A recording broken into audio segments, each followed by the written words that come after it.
Ahoy hoy. A big old hoy hoy doll here. Ooh ah.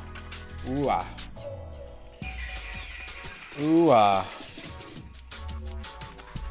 Welcome. Welcome, welcome. Greetings. Salutations. Ambivalent hooting sounds. Come one, come all. It's time to grind. My name is MisterRadon. And tonight I'm joined by chat.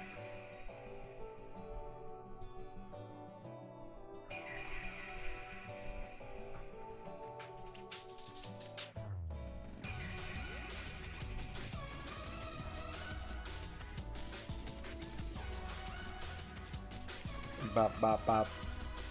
We got Bavork, we got Gao, we got Sales, we got Super Gran Turismo in the chat. Hello to the four of you.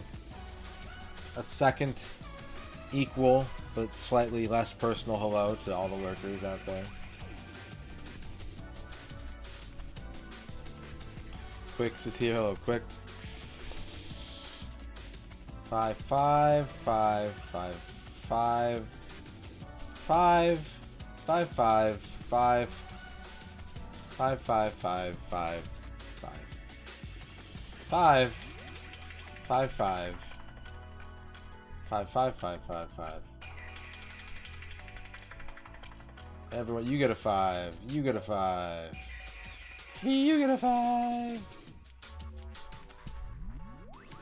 Jimmy Dean sausage. Jimmy Dean sausage. Al Pennington, hello. Canuck named Tex, hello. Ahoy. Howdy. And yeah, what's good? Oh no, I'm dropping frames.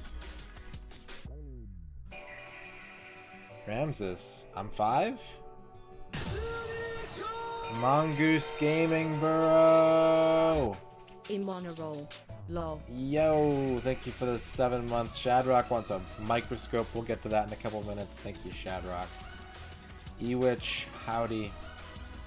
Howdy do. La la la la la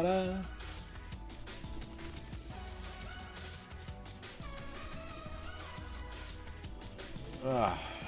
Hope everyone's been well on this Wednesday night as we begin again our quest of quest, our questing quest.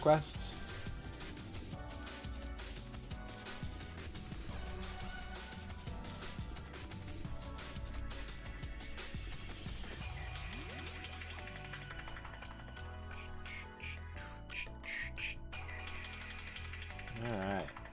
Very good. Yes. Yes, I said. My stomach is a little weird. I needed to go to the bathroom, so I started the stream, I went to the bathroom. And then going to the bathroom made my stomach feel worse. So I think you're supposed to put stuff into the toilet instead of the other way, but lesson learned.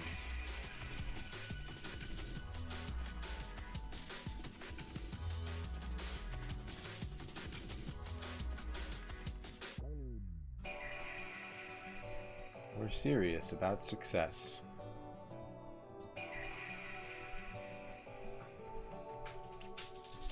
Man, DeVry used to play so many ads during Star Trek where I lived. I don't know about you guys, but they put on a lot of ads during Star Trek. I'm gonna get Shadrock's microscope ready. Yeah, I choose not to confirm or deny reports of what my butt did in the bathroom. I'm here to tell you, Shadrock, I'm looking at your microscope right now, and you did get a major arcana today. Nope, no Acorn Archimedes games, Electro. I'm afraid not.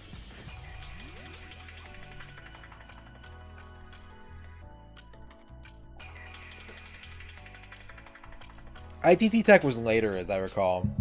I remember seeing DeVry commercials in the 80s. ITT Tech did play a lot of ads, though.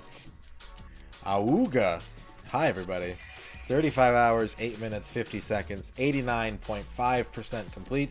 We are crossing the 90% mark tonight, barring crazed tragedy. So look forward to that, please.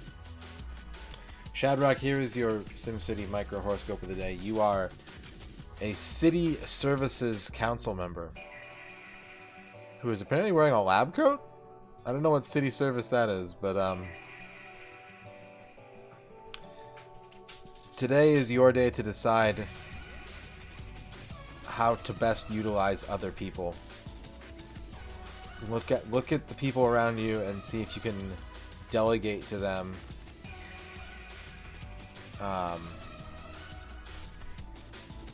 things that would be helpful and or positive. What's up, Uncle Muscles?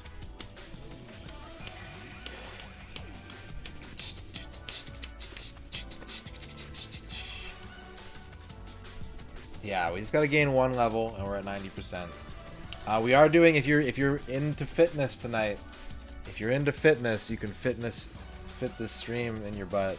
Is that how it works? Did I do the joke right? Are you into fitness? Fitness stream in your butt? There we go. That's how it goes. Last time we did squats per level. Tonight we're doing planking, and by we I mean anyone who wants to do it in chat. I will not be doing it. I would like to do it, but I'm surrounded by N64 games. I don't have room to do exercise at the moment.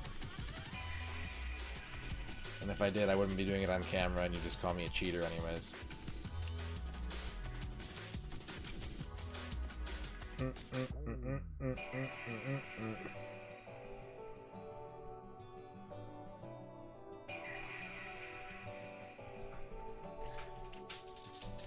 So every time I gain a magic level, if you want to do a fitness exercise along with the stream, every level is 10 seconds of planking cumulative. So the first level will be planking for 10 seconds, the second level will be planking for 20 seconds, so on, so forth. That's how it works. You can get strong by watching the stream. It's like a giveaway. But the thing that I'm giving away is physical fitness. What's up, Rage for Kiwi? Weep. We're gonna start the game here in a second.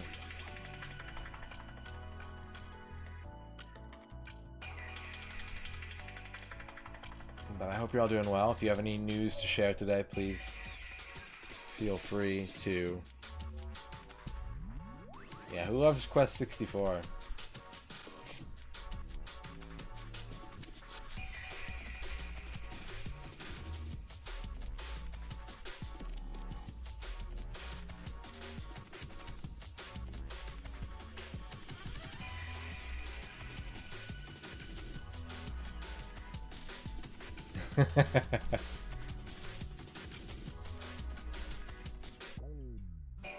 Boom.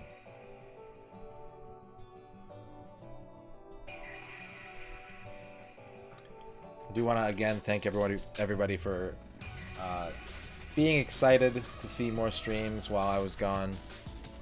I know being sidelined for a week was not how I don't ever really plan to do that unless I'm like going on vacation or something. But it's nice that everyone's come back and supported the channel and supported me. And if you unfollowed during that week, you're a fickle piece of shit. And you get what you deserve.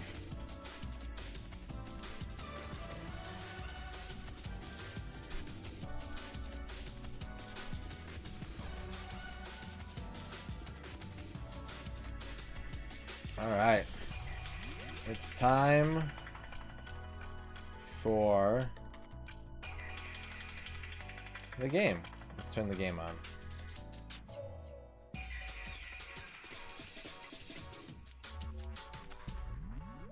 Okay, let's play some Quest. Do.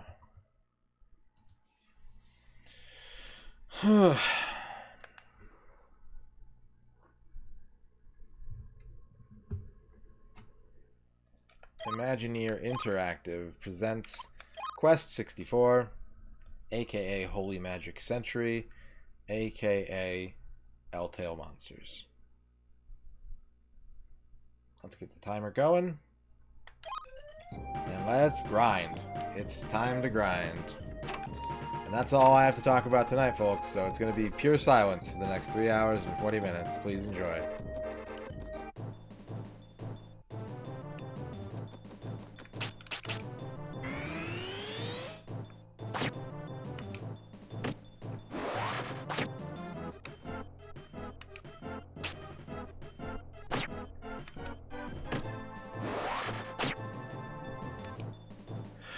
Oh my god! Reach for Kiwi, thank you for the 7 bits. Oh boy. ASMR breathing stream. Still breathing? I wish Yun Sung was a more popular character, because he's pretty fun to play. Like, stripper grinding? No. No.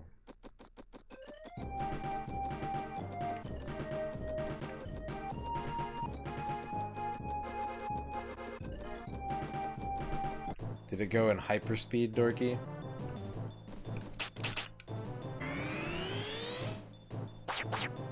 How would I feel about playing Quest 64 and grinding from the... You're talking about grinding in Quest 64, right?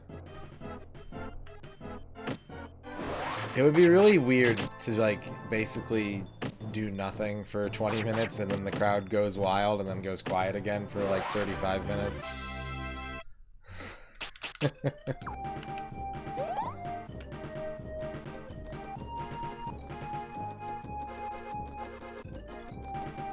Play some Quest. Yeah, a dozen people just plank every time.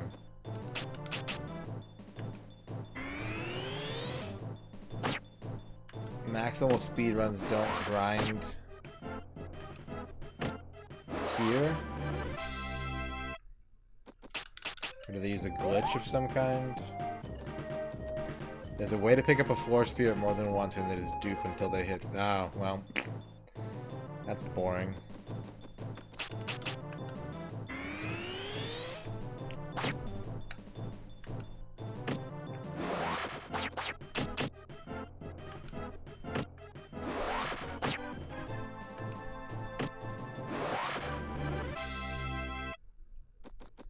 Yeah, that's true. I can't do it, and I just like, alright, let's reset the game.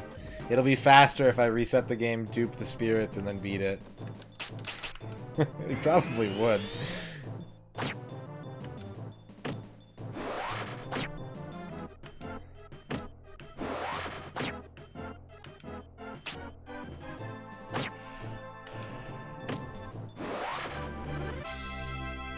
But oh well. Shout out to the person watching these VODs like 5 years from now on YouTube, who's actually like soldiering through this block of VODs. Like, yeah, I'll put on the 25-hour Quest hallway block. That'll be good background noise.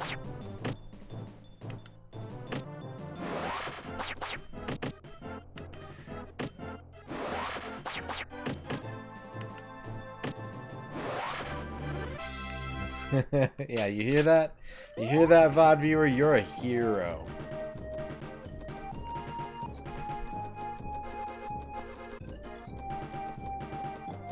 What do we have to ask the 2027 person? Do you need a place to live? Currently, I have a spare bedroom. I don't know if I do 5 years from now, but I assume that the housing market is even worse. And so if you need a place to live, comment below. Hit the like button and comment below.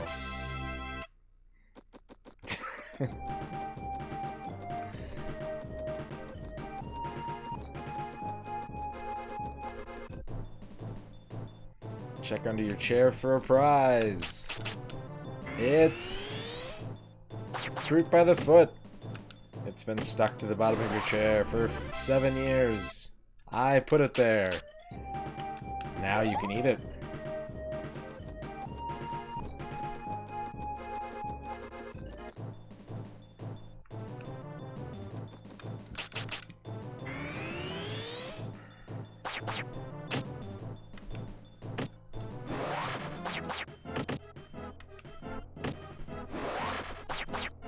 I'm sure somebody has.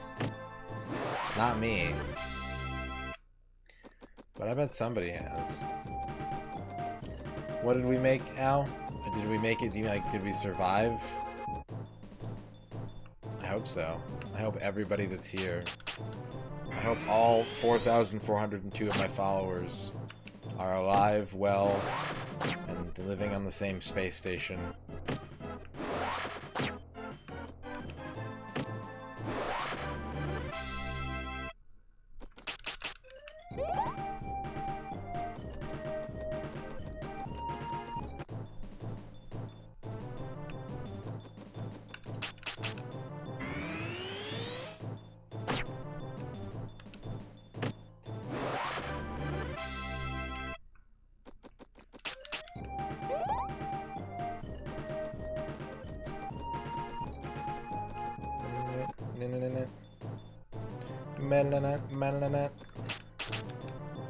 Yes, it's ladies' night and red roses nights.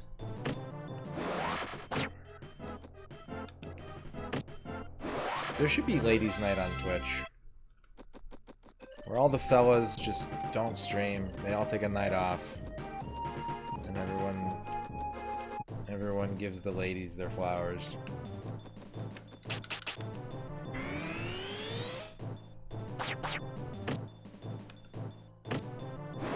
What are we doing instead? I think we should go bowling. Maybe catch a game.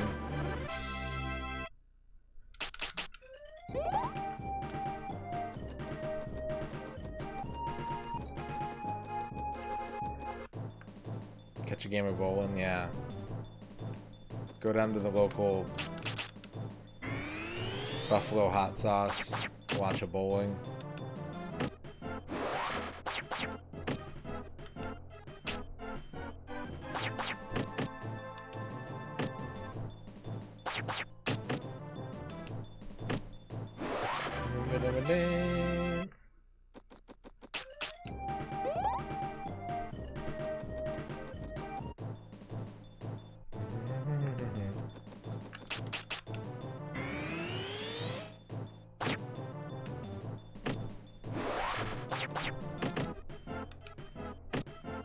Go to Topgolf instead? I mean, we can go to Topgolf once a month. We can go to... Let's go to Putt-Putt instead of Topgolf. I don't want to go to Topgolf. I want to do mini golf. Driving ranges are boring.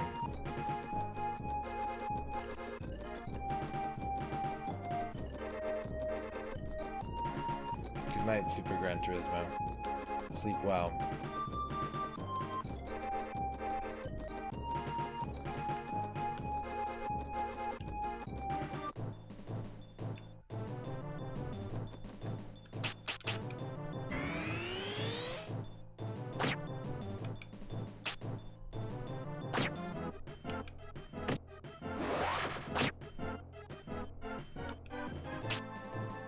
Oh my god.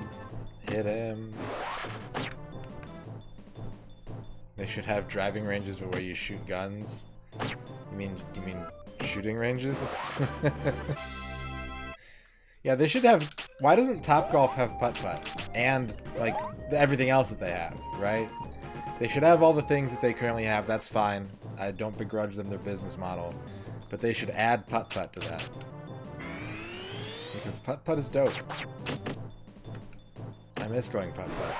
I used to putt-putt a lot as a kid. I went putt-putt like every week. Or every 2 weeks. 'Cause that's what happens when your parents are divorced and your dad has visitation rights. You go to the movies and you go to putt-putt.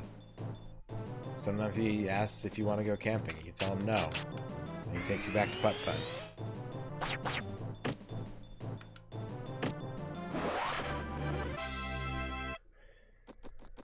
A cheeseburger and a good soda? Oh, that sounds good.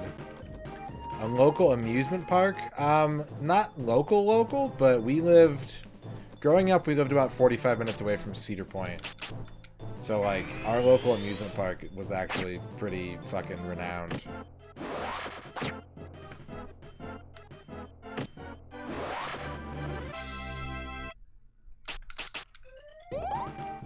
The miniest golf, where you just put all the balls in the hole. All the balls with flagellum go in the hole. The real Ohio pastime is bowling, by the way. I don't know if you know if you know anybody from Ohio, ask them if they bowl in a league, and if not, how many people they know that do bowl in a league, because I swear to God, like, Ohio loves bowling. It's not a coincidence that I only played 2 sports as a kid in school, and bowling was one of them. Like, my stepbrother was a professional bowler, like an actual PBA bowler. If you know anyone in Ohio, please contact the authorities. What's up, Duke Donuts? I do not bowl in a league. I stopped bowling a long time ago. But I did bowl. Like, I did bowl in school. I did bowl in a league in high school and grade school. Starland. Ooh. A tank arena. Birthday parties at a bowling alley. I don't think I ever... Well, maybe I did that once or twice. I don't think I ever hosted one. I definitely went to some bowling alley birthday parties.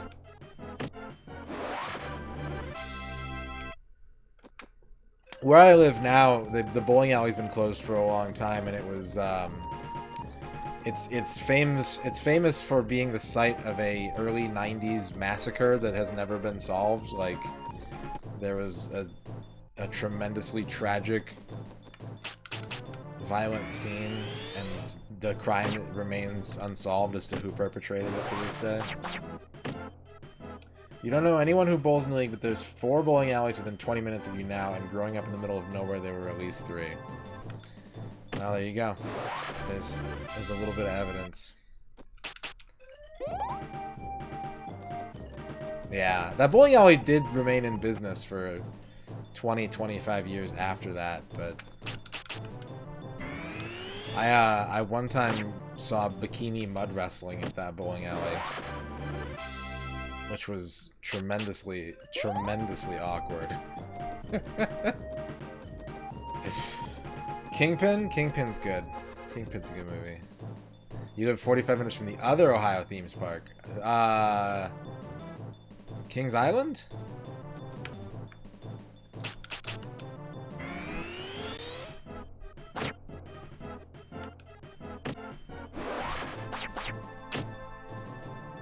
Nice. I don't think I ever... My family went to Kings Island before I was born. I don't think I ever went there.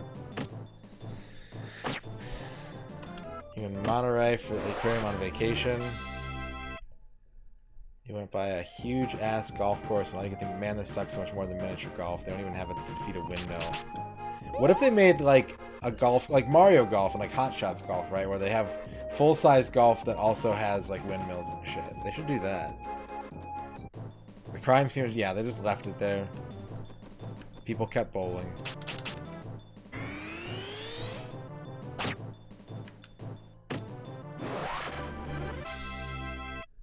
Yeah, they've been closed for a few years now. I think a couple people have tried to buy it, but... Also, I got thrown out of that bowling alley once because I was not adhering to dress code in the bar. for pretty much the same reason. Like they had a really strict dress code. There were 2 bars on either side of that bowling alley, and those were like the entrances. And because of that shooting and like the violence that tended to be perpetrated there, they had a very strict dress code. I heard the words Ancient Mariner. True story, Duke. I was watching your stream, and I passed out so hard that at one point Ern called me to confirm our dinner plans. And the phone rang, and I woke up, and my right arm was completely dead. I could barely do this. I couldn't do anything with it. I'd killed it by sleeping on it. And the first thought my brain had was to look at the clock, see that it was 5 p.m., and go, oh my god, I overslept 7.5 hours and I'm late for work. So I was super out, but I did hear the words Ancient Mariner in between bits of sleep. So no, I did not see anything, unfortunately.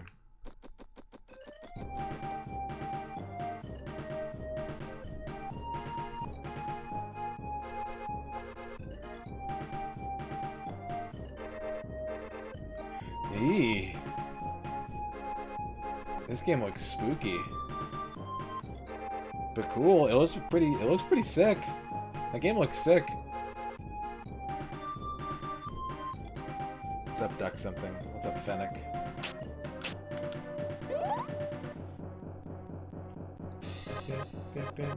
Yeah, that game looks fucking cool. Damn. Is it cool? It looks awesome. According to the Google Maps satellite imagery, they built a gymnasium in place of the driving range. They redid the go-kart track, and now it has an overpass. Ooh.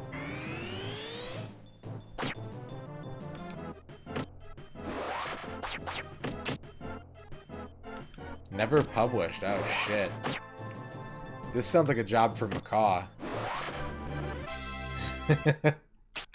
We need Macaw to see these screenshots and get completely overwhelmed with excitement about them and start emailing a bunch of, I assume, Bulgarian dudes until he finds someone who has a build.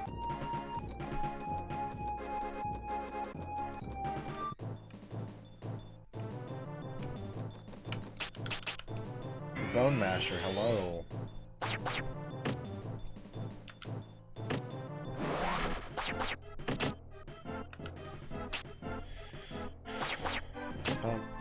Pump.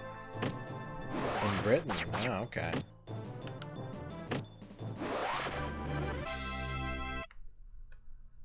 I was serious about that idea that I sent you, Duke. I kind of want to just, like, make a spreadsheet of every Super Nintendo game released in the West, and then just roll a D100 and give them all a score, and make my own total magazine. Like, get the score first, and then have to justify it with the review copy.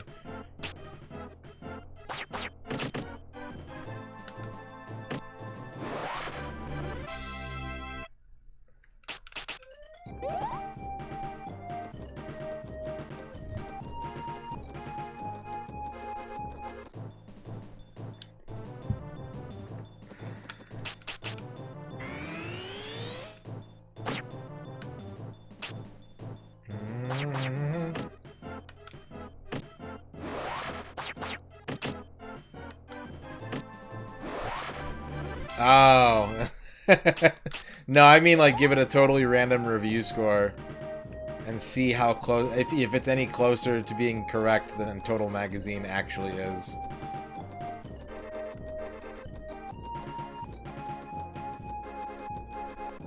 Is there a way? ActRaiser got a 62? How do you justify it? The action sequences only have like 2 songs, and the guy always goes whenever you swing the sword, which is annoying. And then the sim parts aren't even as good as Populous. Just play Populous for the Super Nintendo, which got a, I'll say a 91. I bet if you roll right now, you'll get a 91 for Populous. A bit samey. Odger Dodger.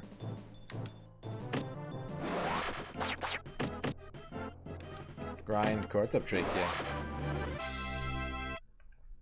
Is there a way Not as good as Street Fighter 2, yeah. Is there a way to incorporate a chatbot that only functions off whispers? Populous got a 79. Well, it's still better than... I was correct that it got a higher score than ActRaiser.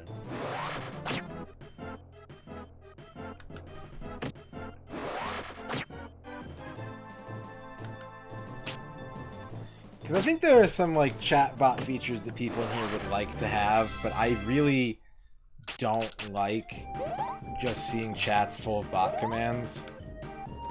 So if I ever were to incorporate one into the channel, it would have to be via whispered communication, I think.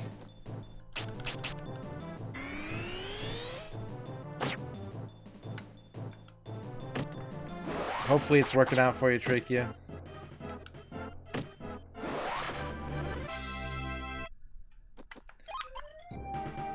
%. Nice. That's the pot number.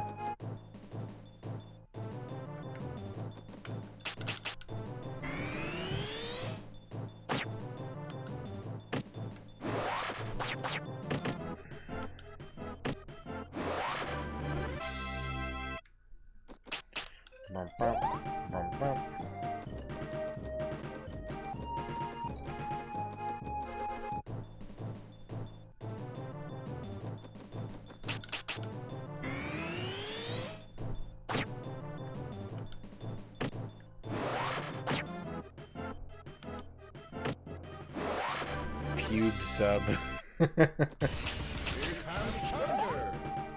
6 integers. I love integers. Thank you, Gao, for the 64 integers. What's everyone's favorite integer?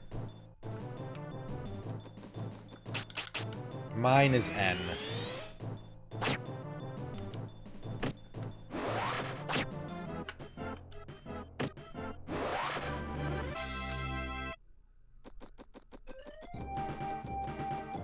In total, ActRaiser is 91, Populous is 61.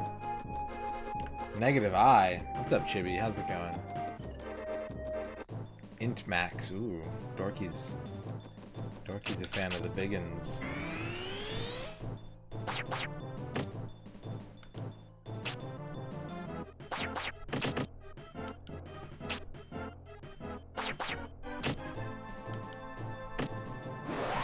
Just brushed your teeth? Nice.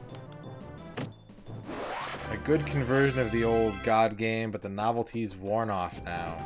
You know, I have literally no idea how to play Populous. I've owned it for Super Nintendo for a million years. I've turned it on a couple times and just been confused and turned it back off.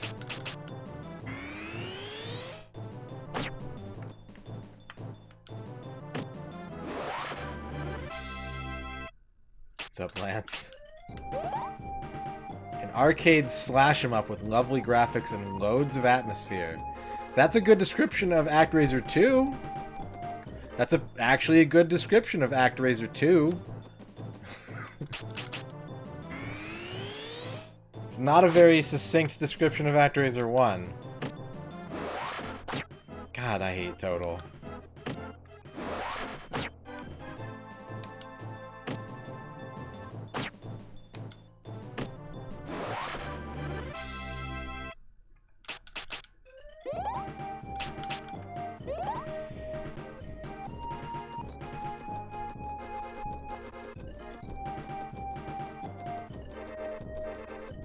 Also, I hate how many genres they invent. Slash 'em up. Didn't they call Castlevania a whip 'em up? Or like a whip and slash or something?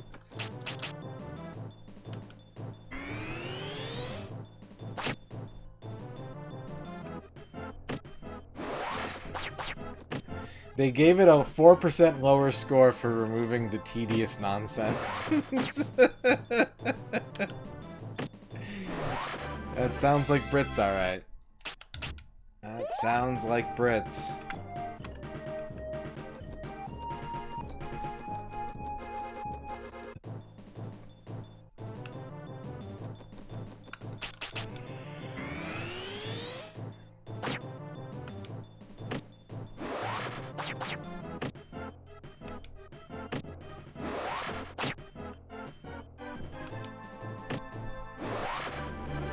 Swing and slice 'em up, yes. My favorite genre of game, the slum up.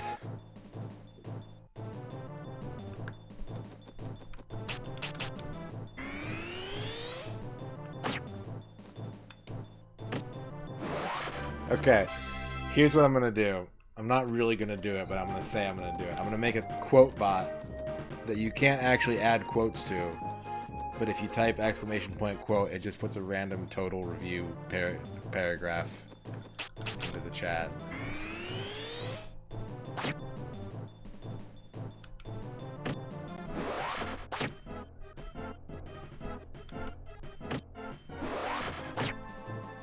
That sounds kind of familiar, Dorky. Yeah, there's a subsection of people who are really grumpy about the term Metroidvania.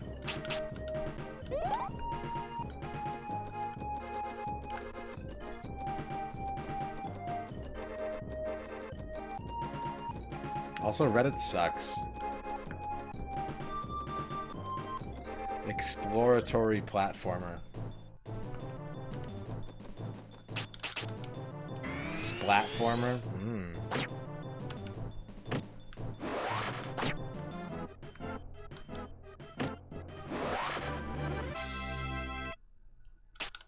Amen, Bavork. Amen.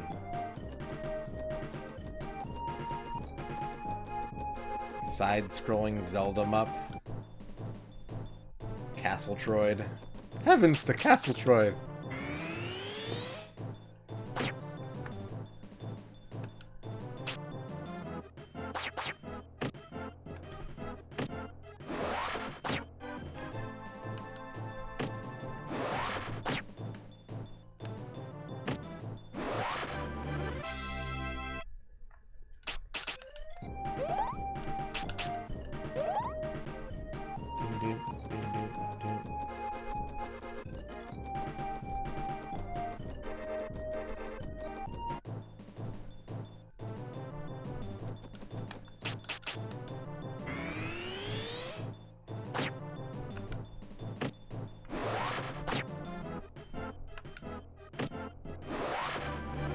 Yeah, there's gotta be PC games that follow that format.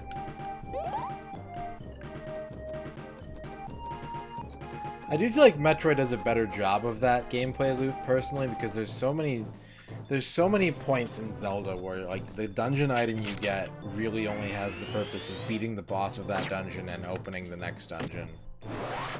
Whereas, like, Metroid, at least, incorporates it into finding a lot of silly power-ups and upgrades you don't really need, at the very least. Although there are instances in the sort of broader Metroidvania umbrella where you beat a boss and you get an upgrade item that's just like the Jewel of Open, right? Where it's literally just a key that opens like 2 doors, and that's the most boring shit. If you're making a exploratory platformer of any kind, no matter what you call it, don't do that. It's stupid. Be more creative than that. And you don't even have to be that creative. You can copy the same abilities like double jumps and gravity jumps and like the same shit that are in every game like that, because everybody likes those kinds of power-ups.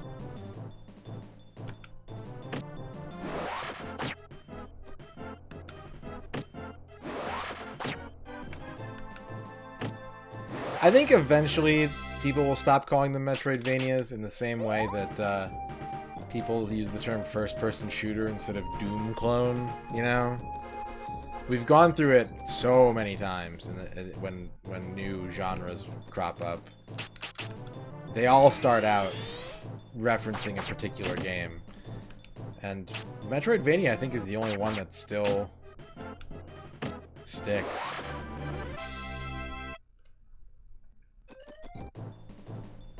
Yeah, when you put green key, you've given up. Reverse bullet hell. What's up, Noman? Souls-like. Oh, yeah. We do have the Souls-like right now, don't we?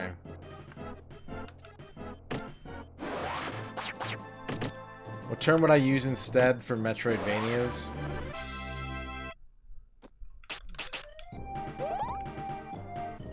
Non-linear platformer? you know, like it's not sexy. It doesn't roll off the tongue.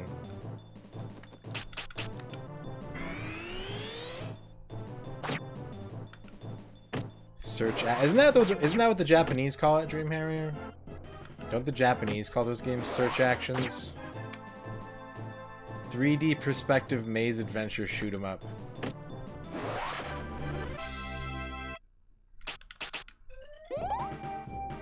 Open world voxel based platformer with crafting was a better name for Minecraft. Someone needs a marketing department.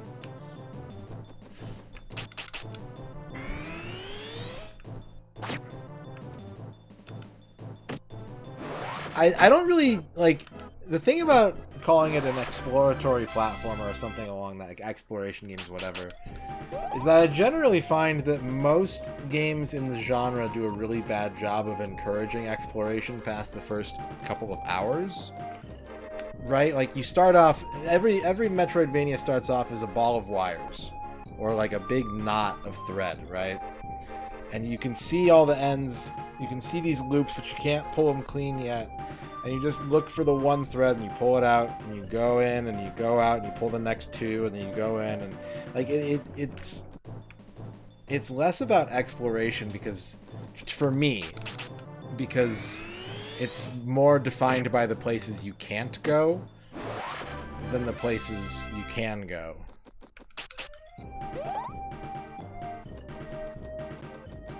Remember 'em ups.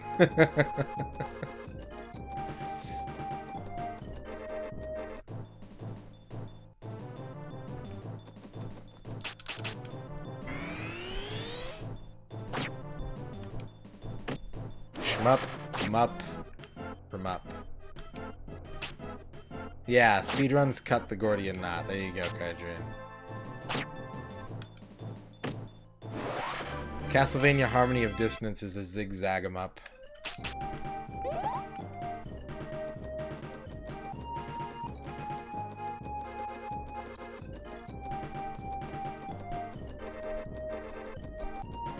RPG and puzzle. Yep.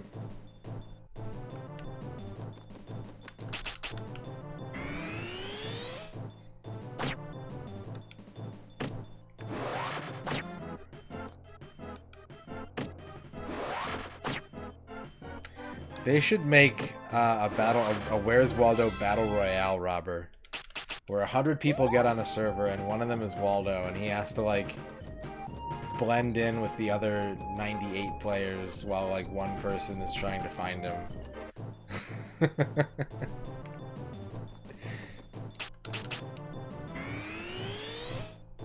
And the longer the finder takes, the more the circle shrinks, so it gets harder and harder to find the Waldo, because there's just more noise on the screen.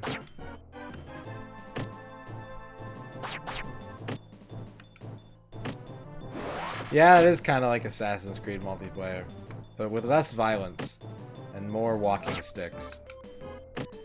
I think so, Duke. I think that happened.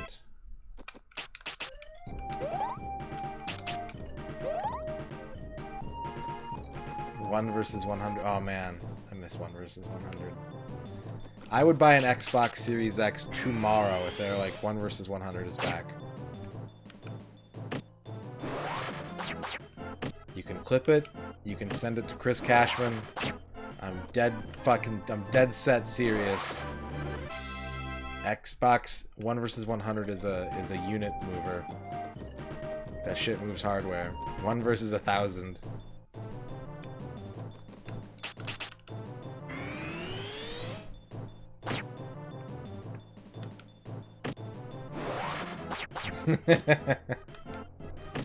Just one person trying to find a keyboard for their X68000. Ah! Oh, we leveled up. I didn't mean to do that. That's okay. It is now time, if you're doing the fitness challenge tonight, to plank for 10 seconds. Squat Lord Bavork has prescribed planking tonight. It is time for a 10-second plank. Cash Cab Trivia Racer. Yeah, Cash Cab, like a Crazy Taxi Cash Cab game.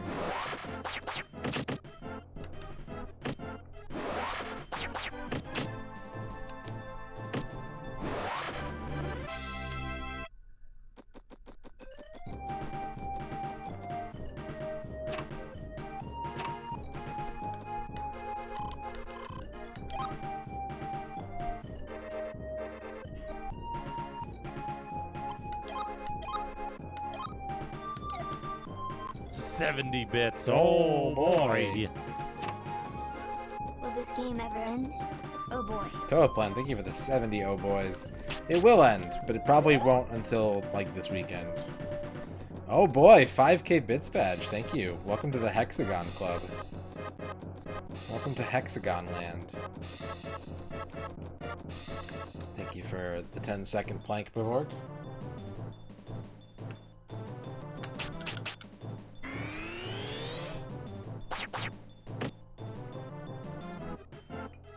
I will drink some water in recognition of your plank.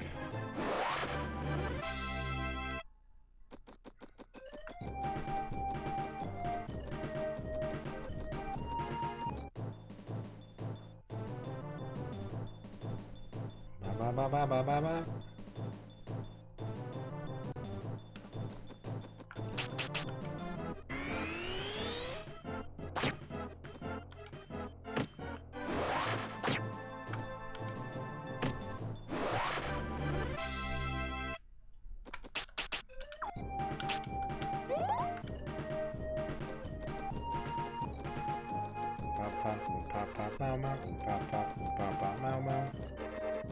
You loaded up a game today which C and VG gave 11 out of 10 for sound. Oh my god.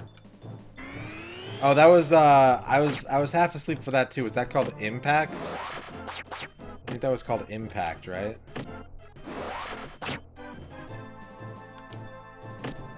They probably played a version that had MIDI support, and the release doesn't actually have MIDI support.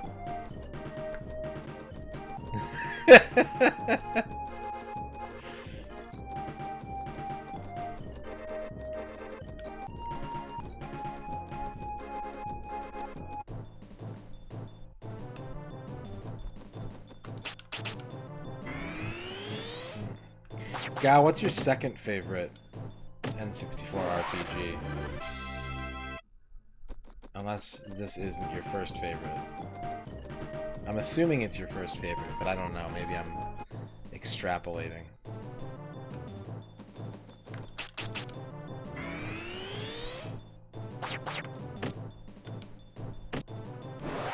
Maybe I'm exfoliating.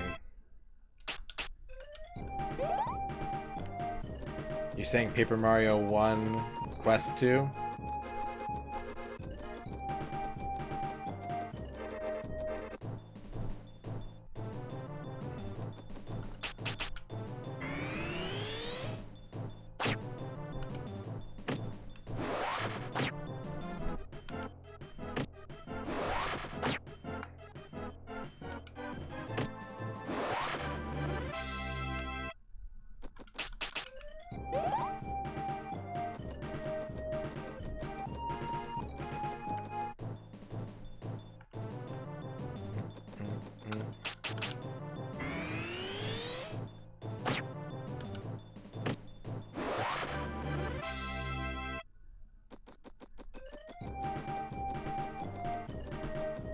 I feel warm.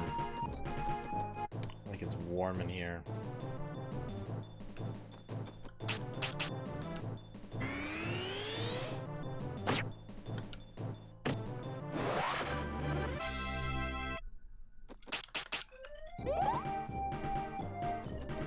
Ass simulators.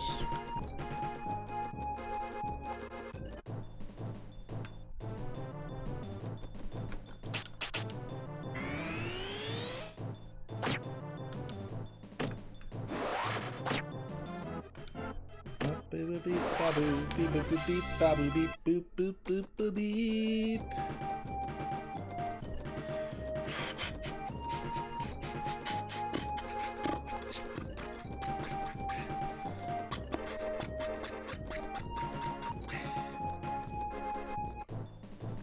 Skibber dibble dibble. Skibber dibble dibble.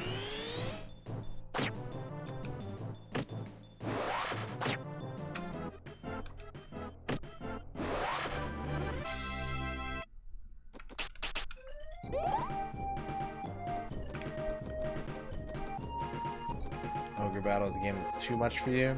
That's fair.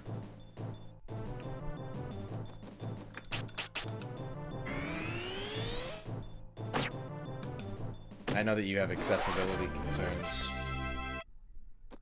I don't know if that plays a role in it, but I definitely understand. Piss Storm.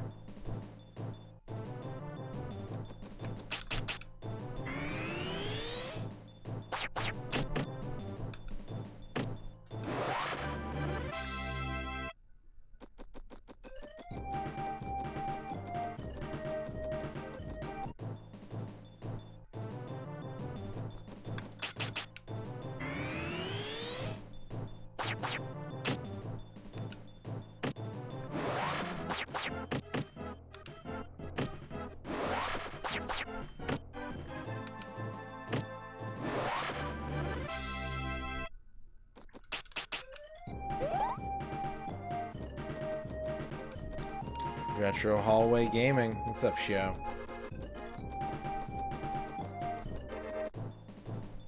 Gotcha. It's probably too much for me too, but like I tend to really fall in love with games that I'm bad at. Like games that I feel like are really high concept, even if I can't grasp the concept, and it's like, this is so neat. And I've been smitten with Ogre Battle since the moment I laid eyes on the Super Nintendo one. My friend's brother was up late one night playing it on a rental, and I was just like, I need to just sit in your room and watch. Like, I don't want to do anything else. I just have to watch this game. This is the most compelling shit I've ever seen. And I was right. It was.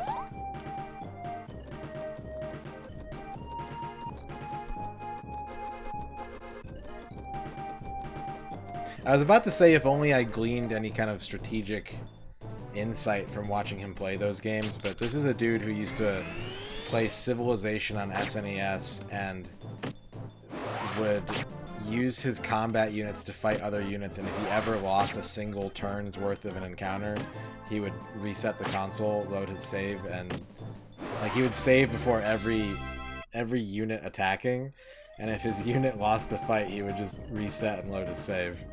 So maybe that's why I'm not good at strategy. I picked the wrong mentor.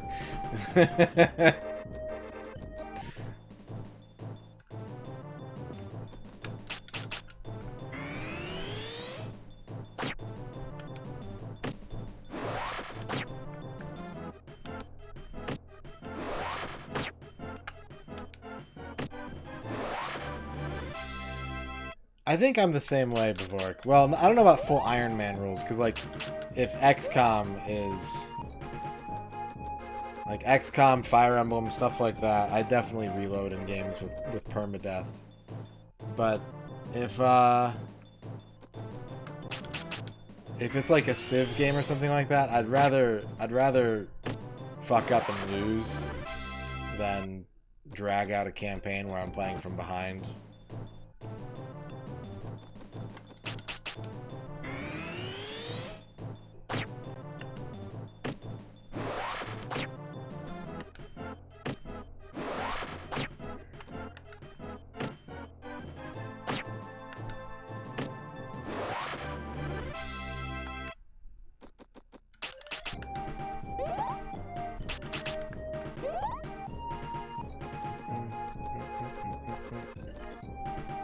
Look at the physics on Brian's cape.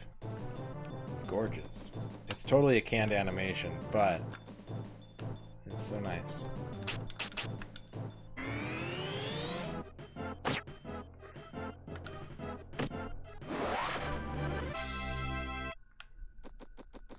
What up, Quicks?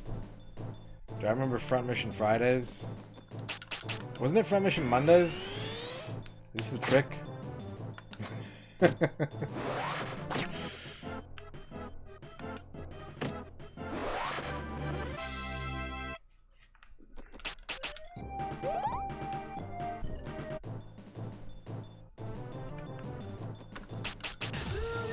Whoa!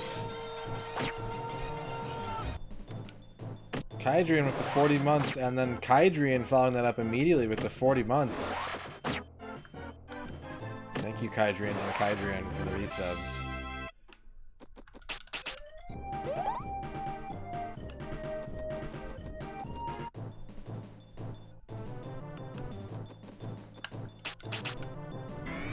It also popped double in my my events dashboard.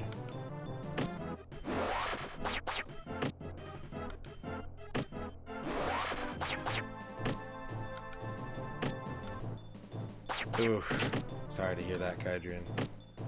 But hey, Missing Tooth Gang represent.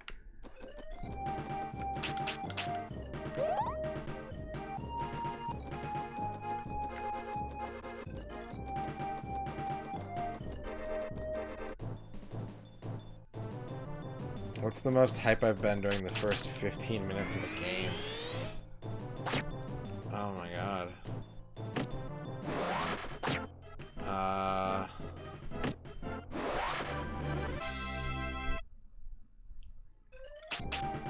The intro to Chrono Cross.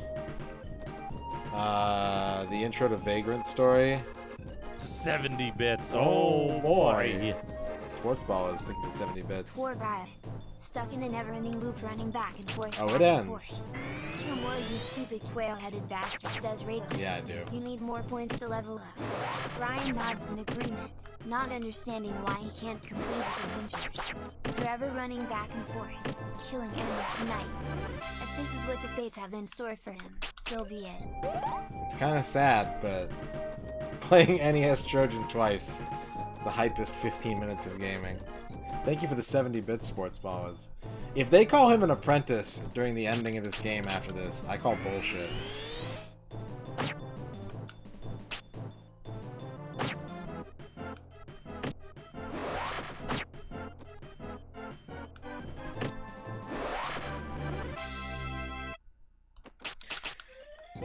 There's so many games that, like, I will watch the intro movie to them every time that I load the game because it just makes me hype every time. I'm like, those two games are on that list.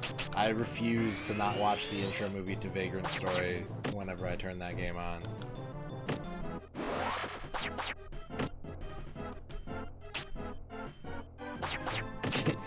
Yeah, imagine you're like the lord of a dark castle and some dude is like, "My liege, Brian has breached the gates.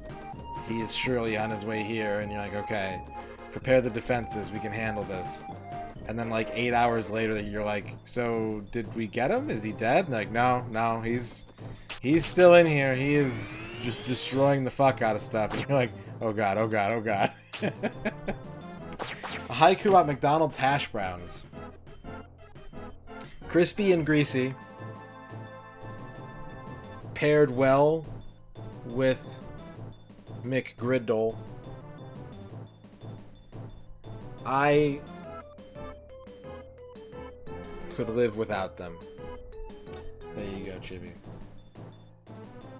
I like the little dot hash browns. I don't like the big puck. I want like snackable flat tater tots, you know?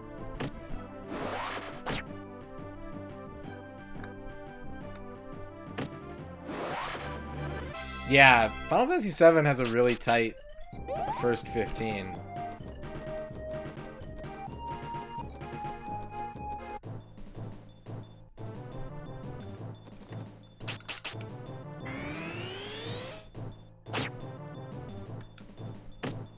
And then make it past the train.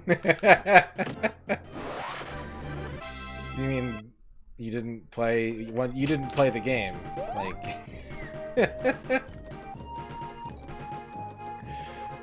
You could just say, I haven't played it yet.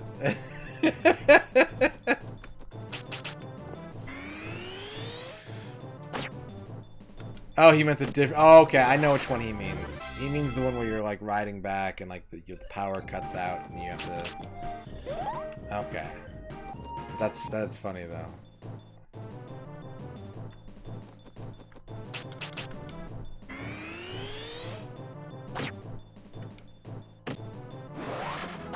What else has a really good opening 15?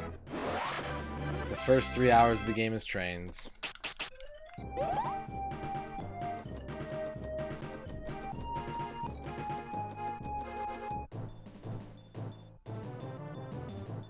Always has been.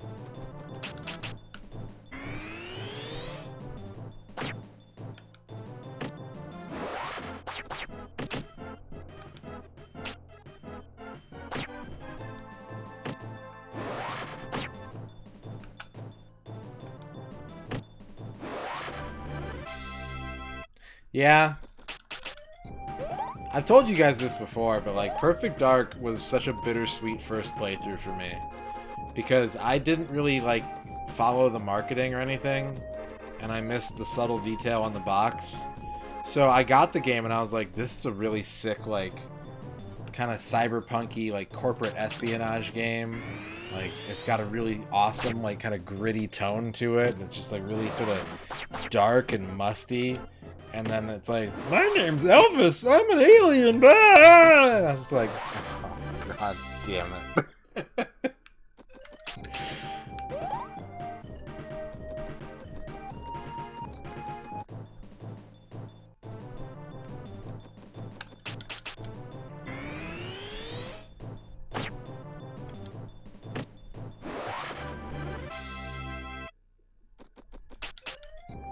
Yeah. Like, any game I'm playing for the first time, unless it's, like, real shit, like, the first 15 minutes is I'm gonna be pumped. I don't know if I'm gonna be, like, full-on hype, but I'm gonna be pumped.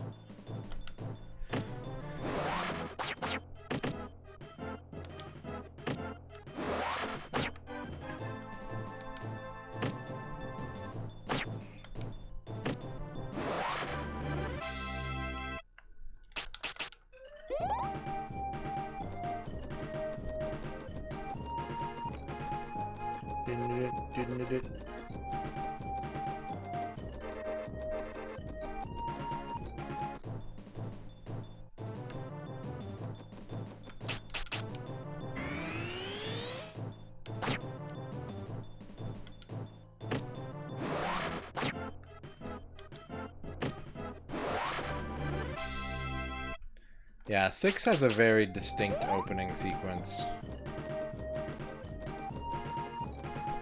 It's much more slower paced than 7's, but it sets a tone. It sets a tone that the game doesn't really match.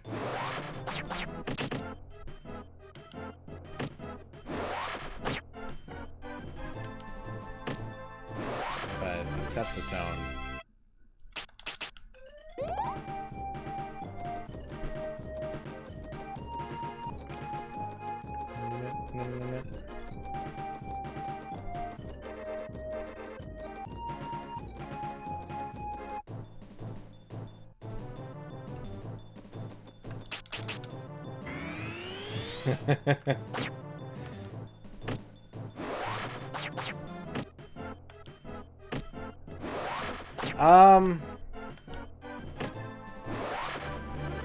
I'd say the only one that bucks that trend is probably 5. 5 doesn't really start out that way, as I recall. 5 is like, a meteor landed, go look, go check it out. But then, like, after that, yeah, every other Final Fantasy is like, you know, here's this big sort of sweeping introduction to this world.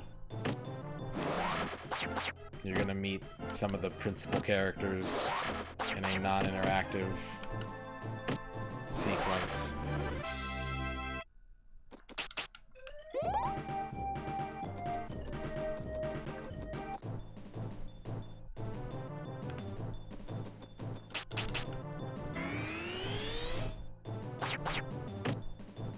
That's true.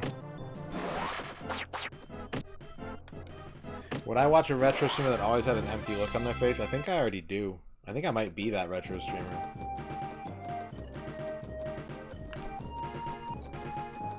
Oh, I see, I see. Are we the baddies?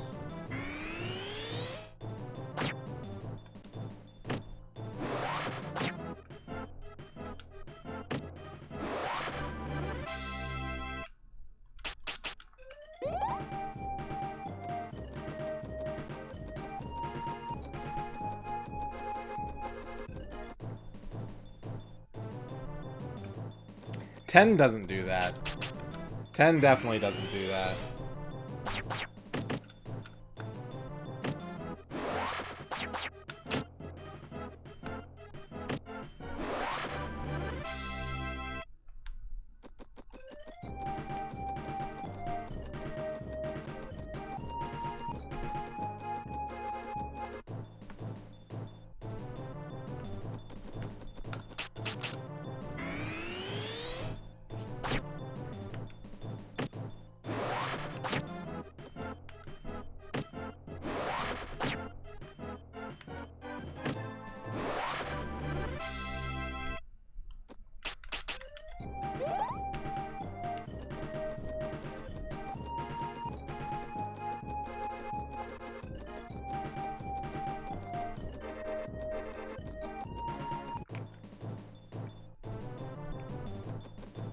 10's narrative arc is more like, we're going to do the thing because we've always done the thing and it works, kind of.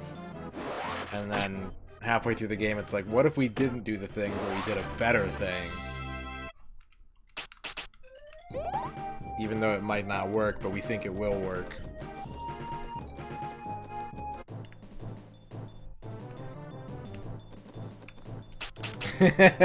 I mean, that's the tone for the whole game, Bone Masher. That game is about eating shit. Narratively and gameplay-wise.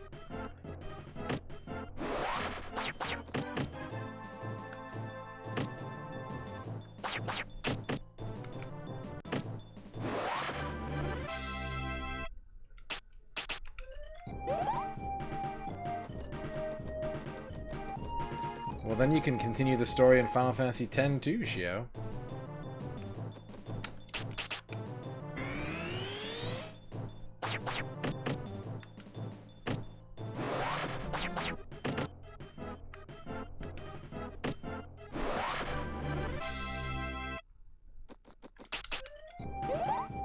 Well, my advice is don't play it for the story, because the story's not good, but do play it for the gameplay, because the gameplay is some of the best that Final Fantasy's ever had.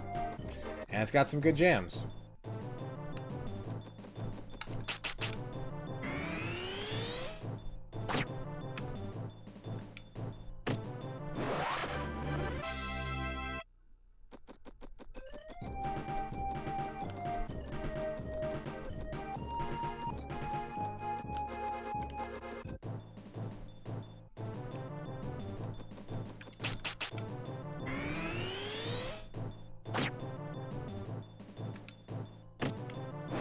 I hope we eventually get 10.3. It's supposedly on the books. And I want them to incorporate all the dumb shit that happened in the novels and like the audio books and whatever. Gauissimo Gao. We're grinding to the top. 50 for everything.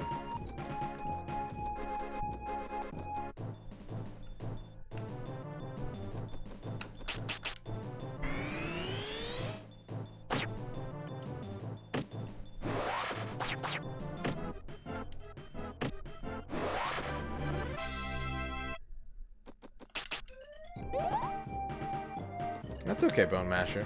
You don't have to feel side-eyed about that. You should enjoy things.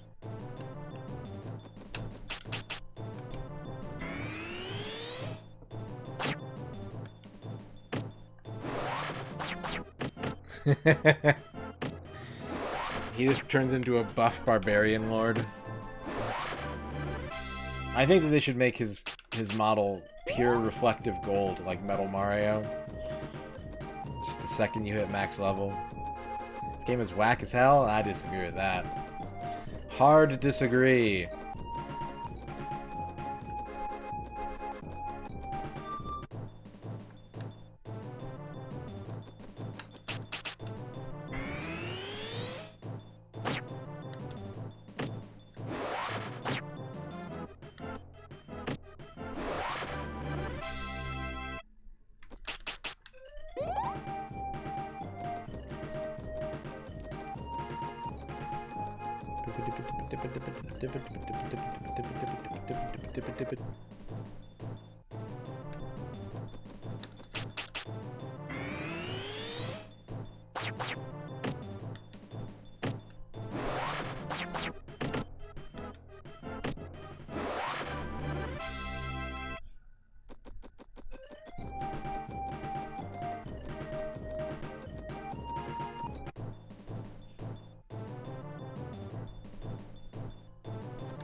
That is true. That is true, Gao.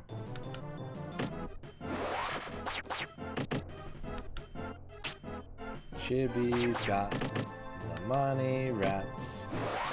Cash blessings for you and me.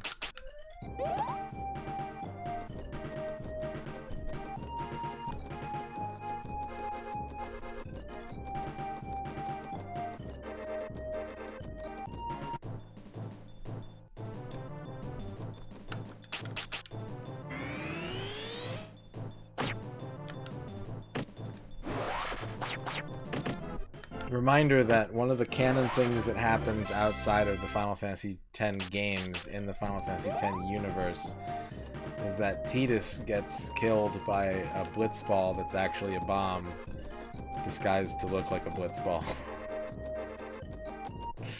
I think he kicks it and it explodes and he dies.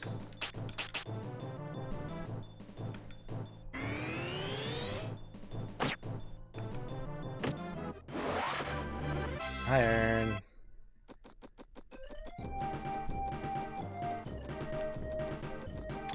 It happens in the story, the novel that comes out after 10-2. When Tidus and Yuna get divorced. It's bad. Yeah, his head lands in Yuna's lap. Yep, that happens.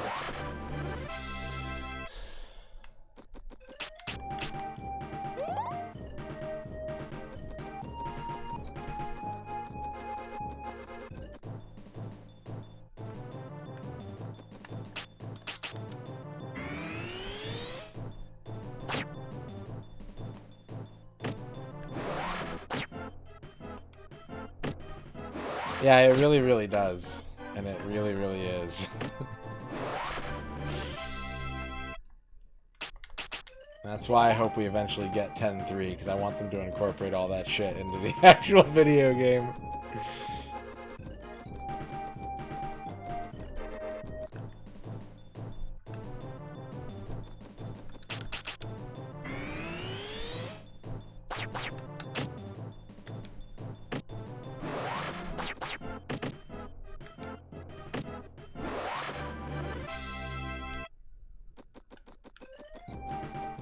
Well, supposedly, there was an interview a couple years ago where someone high, it might have been Nomura, someone high up at Square was saying, like, we're doing the 7 remake, we're doing Kingdom Hearts 3, and then once that's done, we're going back to Final Fantasy X.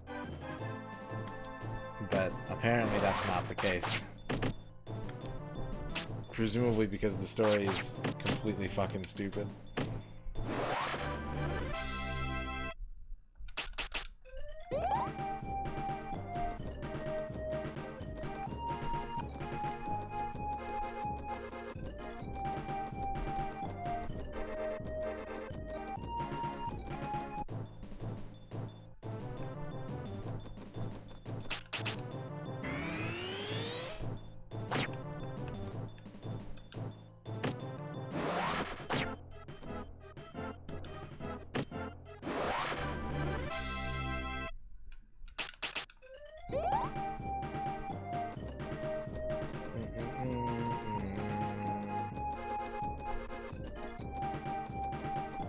The closest you're gonna get to that is like Metal Gear, which has always been, like, not always, but there's been meme elements to that series since virtually the beginning, and they've just gotten louder and more apparent as the series has gone on.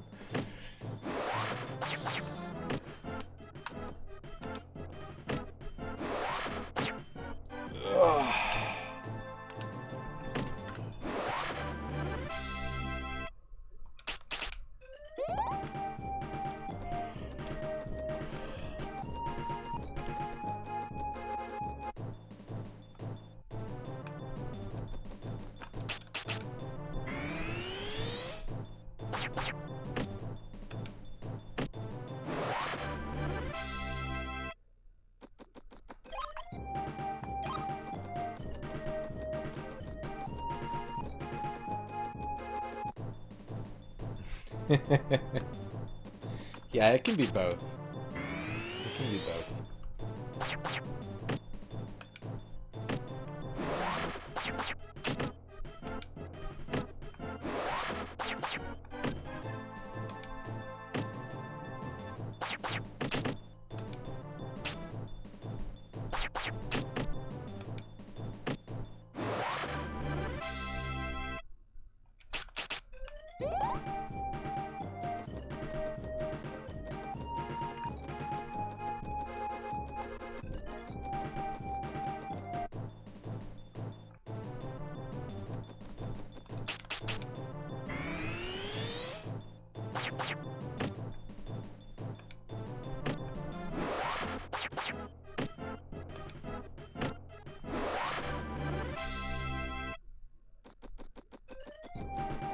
I remember when I was in college, one of my friends had read an interview with Kojima where he said that his goal was to one day make a game that could physically hurt a player.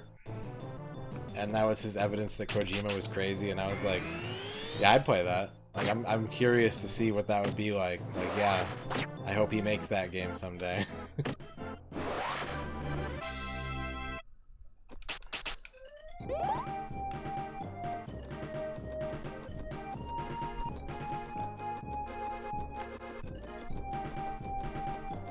Like, if anything, I feel like they don't rein him in enough in his storytelling, but they rein him in on his gameplay mechanics, and I wish that they would do the opposite.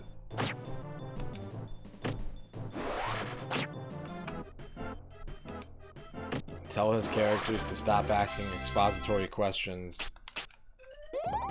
and instead make a game where you have to use the cartridge to wipe your butt to gain experience points or something fucking whatever. Donate food to a local soup kitchen to get a voucher that gives you in-game currency.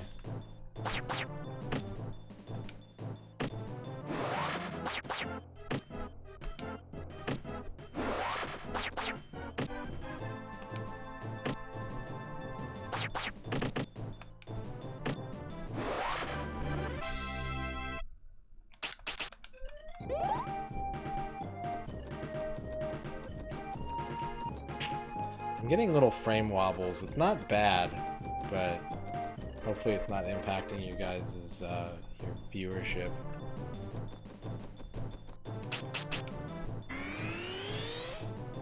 I mean, he made Boktai. He pretty much already did that, Bone Masher.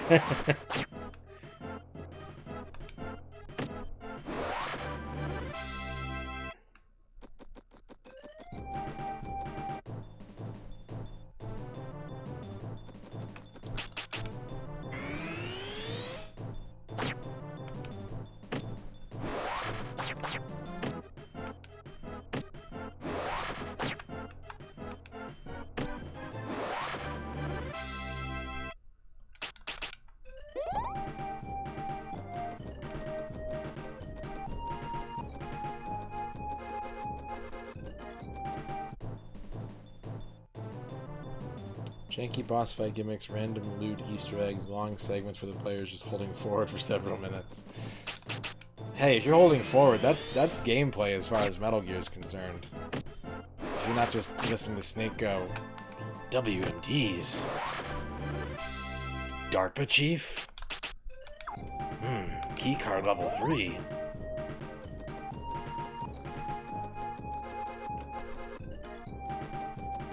Like, that's my primary gripe about Metal Gear, is that 80% of the script is someone using a technical term, Solid Snake parroting back just the technical term with a question mark, and then that person going into a long-winded explanation of what that technical term means. Sometimes it daisy chains. Sometimes the technical term explanation has another technical term in it, which Solid Snake then asks. Like, someone should do a breakdown of Metal Gear cutscenes and find out how much of the protagonist's dialogue is just questions. Like, how many declarative statements versus questions do the main characters of Metal Gear games use as dialogue?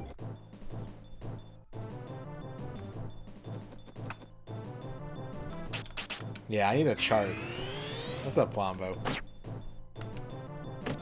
Daughter of Serpents.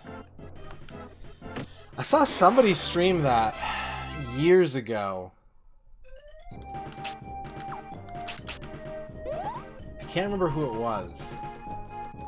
It may have been Duke Donuts. I have watched Daughter of Serpents streams, though.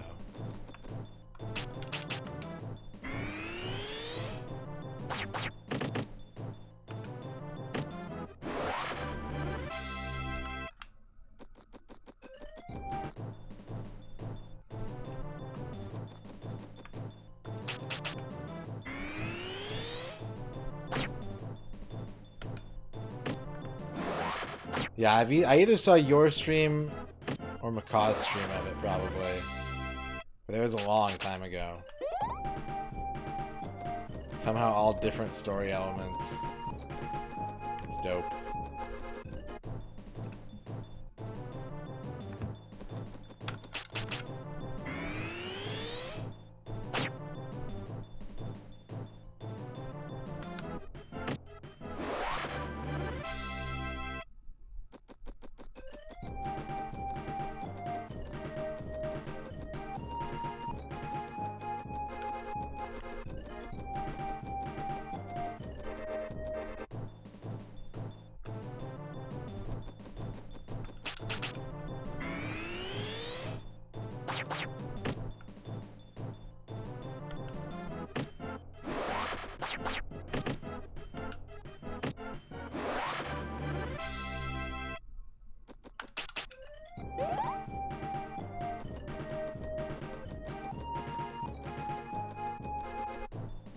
Brian runs like a duck.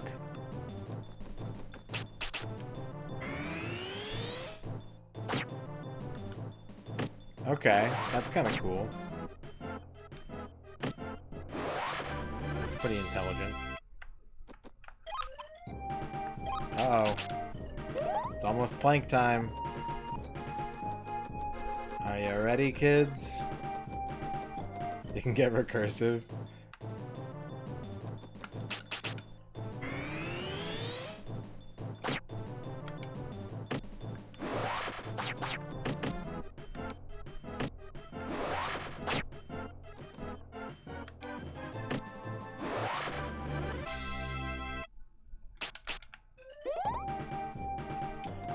Chat, certain members of chat are exercising every time I get a level up, Sports Follows. Tonight we're planking.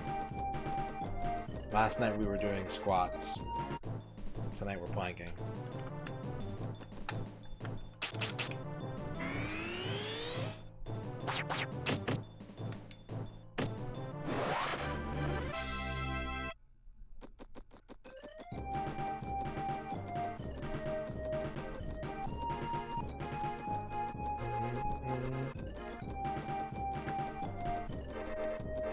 Damn you, Twitch notifications!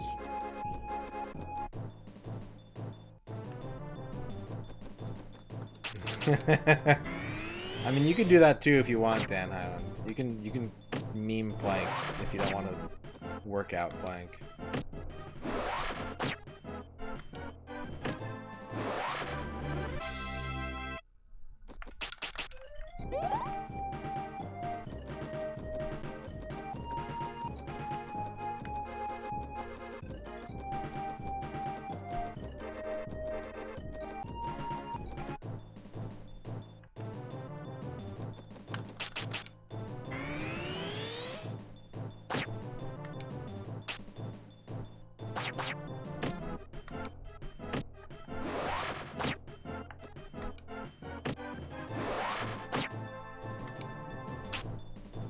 I have not yet played Disco Elysium.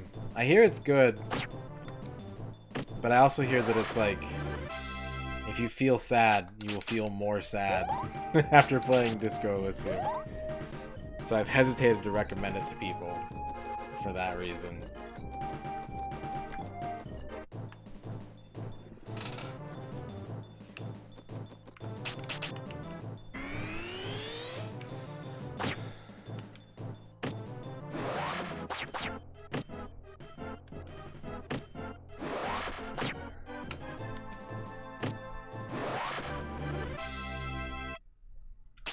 That rules. That's good.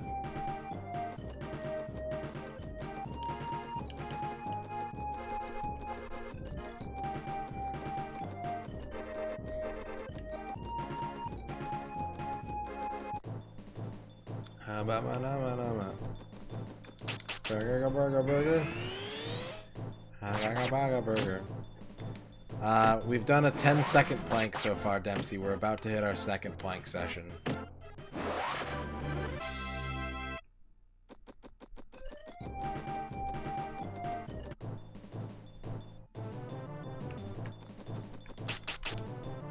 Okay, I think I saw you stream it then, dude, because I remember that happening. I remember the police being like, help us with this thing, and then you're like, no.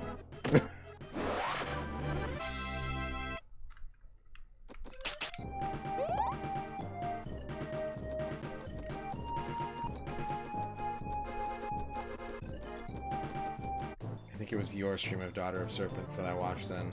That was probably one of the first streams of yours I caught, if I think about it. Rachel Retro, how you feeling today, Rachel? Doing okay?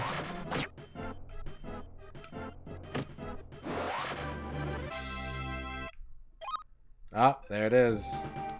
20-second plank mode activated. If you're working out tonight with The Grind, with MTV's The Grind, it's time to do a 20-second plank. Ah, that sucks, Rachel. I hope you continue to rest and recover.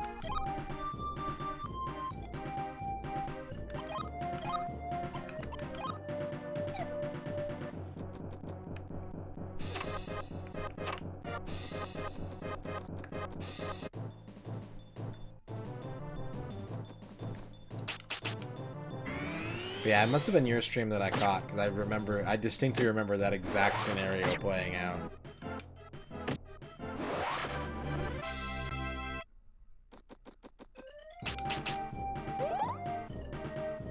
Well, for a person like Macaw, that's what gives him life, right? It's all about finding out new things and trying things that aren't just rote video game stuff. Although he is good for one Mario 3 playthrough a year. He is human after all.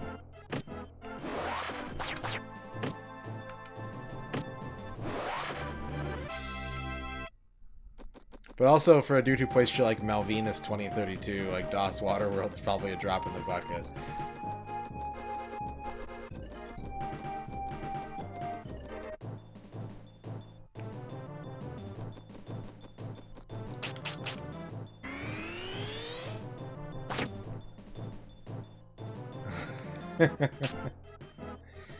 Congratulations on finishing your plank, Bavork. Macaw, in the entire time that I've watched Macaw, I think I've only seen him do, like, less than a dozen real hardware streams. Like, and when he does it, it's like obscure Japanese handheld games or, like, graphing calculators that have Son Gokushi games. And then that one time he played Rise on the Xbox One.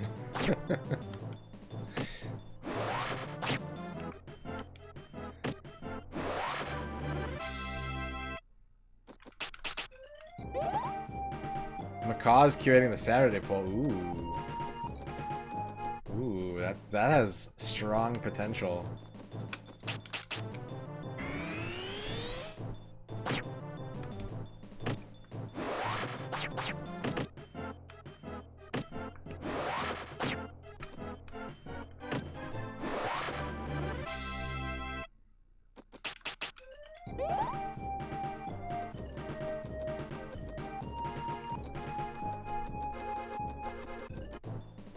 Rachel wants a SimCity microscope. Alright, Rachel, I hope it's a good one. I don't know what this means. Someone who knows more about infrastructure will have to tell me what this means. It's oil related. You got a cracker tower, which I assume just means have lots of saltines and water to help your body replenish the nutrients that it needs, which is salt and oil and water. But I don't know what a cracker tower is, so your fate is unclear today, Rachel. The feeling when you realize a grind is more than halfway done and it's all downhill. I said that I would do it, so now I have to sit here forever. There you go, Gal. We got some more microscopes coming up. Literal cracker tower, yeah. Urn, today's microscope for Urn is the office center. Today is about getting work done, being a professional, drinking a coffee, going to a meeting, and then taking off that tie at the end of the day and eating an entire bowl of pudding. What level am I currently, Green Pen? Yeah, I'm 19 levels away from finishing my grind. Dorky. Chicken Tower. Ooh, I wish it was Chicken Tower.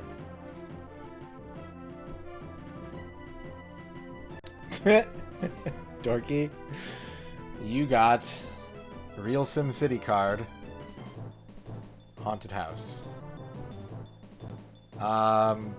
Watch out for strange misfortune and paranormal activity today. But, you know, look for opportunities to make scary situations feel comfortable. Because even a haunted house can be a haunted home.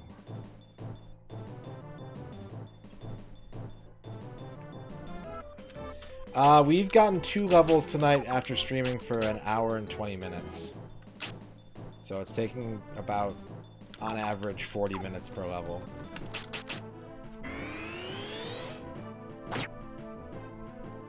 But I assume that the, like any RPG, the growth rate is going to continue to get larger. Bigger gaps between levels, so...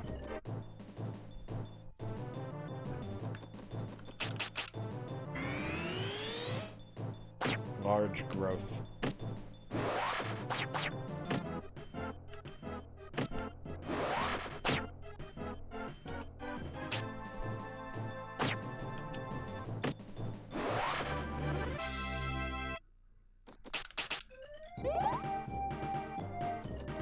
Yep, that's you today, Dorky. That's what you look like.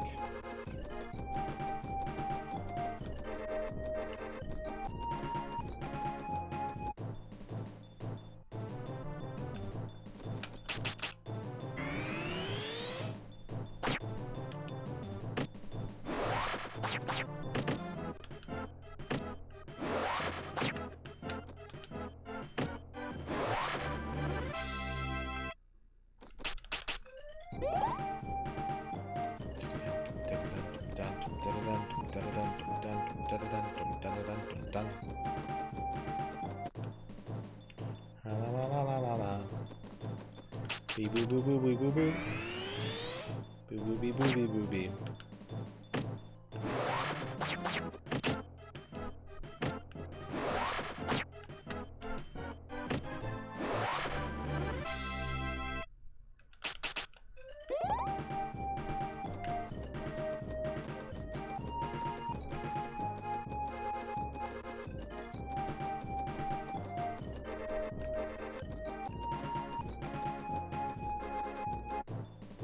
After we complete this game, it will take a game of over 35 hours, 35 plus hours to crack the top 10 longest N64 100%. Which knight do I like better? I think the white ones look cooler than the red ones. White roses are more distinct, right? There's an icy elegance to them. That'll slow down the experience grind, Sports Balls.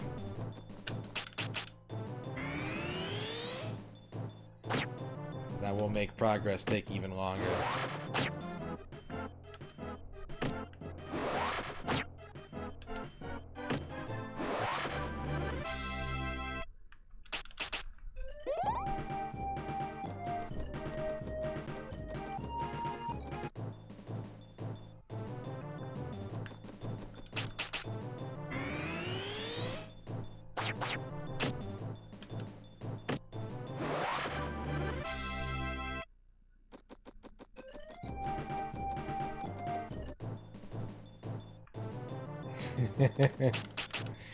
Yeah, Brian is pissed at the villain who we've only heard mentioned like twice at the end of the game.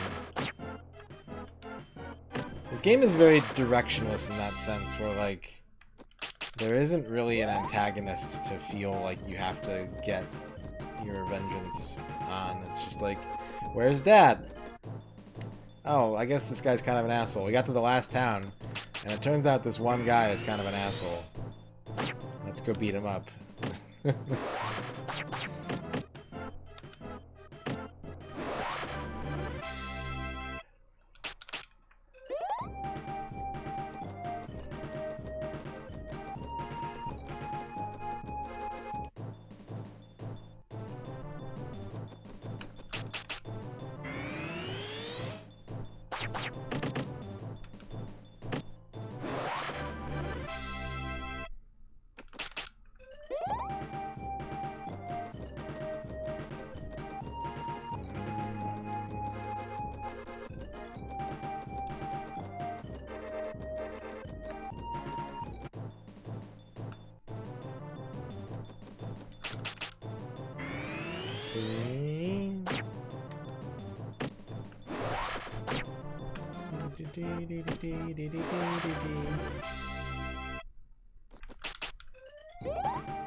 Yeah, Shamwood did have the mega lore dump.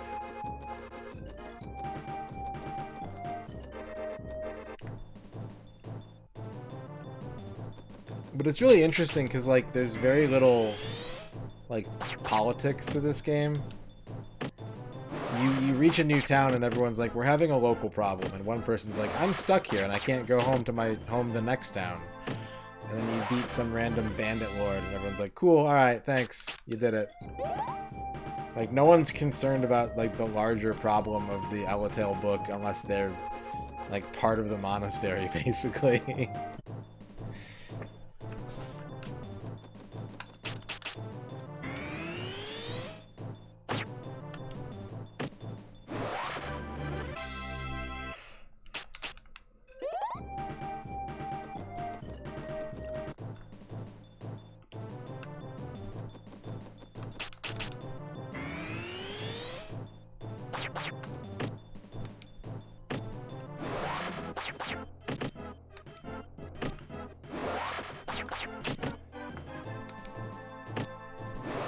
Yeah, I could play the game again. I don't think I would want to do this again, but you never know. Maybe I will. Maybe one day I'll feel like doing this again.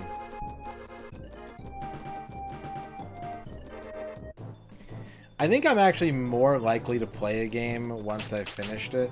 Like while I'm playing a game the first time, I'm like, I don't want to play this ever again. But once it's done, once I actually have done it, then I get nostalgic for it, and I'm like, I want to do that again. You know, now that I'm better at it, now that I know better what to do, I want to do it again, but smarter and, like, faster. I would play Xena again. I don't think I would go through all the 3v1 shit again. But, like, I would absolutely play more Xena. I'd be down to do multiplayer of that, or just fuck around on, like, medium mode.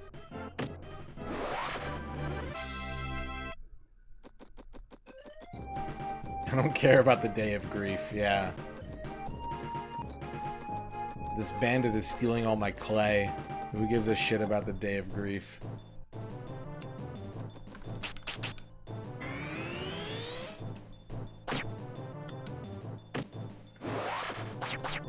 These frame drops are poopy.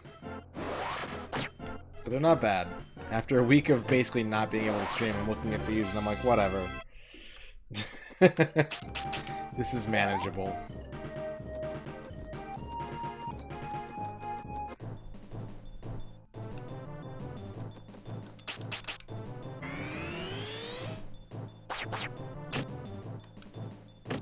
That's okay. I mean, it's been going on for, like, almost the entire stream, so I don't know if that's been happening the whole time or 70 bits. Oh, boy. Oh boy. Break has officially said you do the oh boy better than Duke and MisterRadon. I'm a D2. I'm a D2. Yes, thank you, Toaplant, for the 70 bits. I do, I'm just aping. I couldn't say that I'm better than the original. Duke is the originator. I'm just a parrot. I'll do everyone's alerts. Do you want me to do a rig alert? You want me to go like, lim lim? I can do that. I can go milky.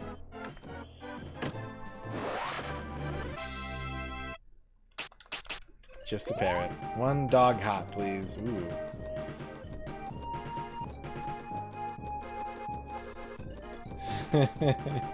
Kydrian wants a microscope. Alright, Kydrian.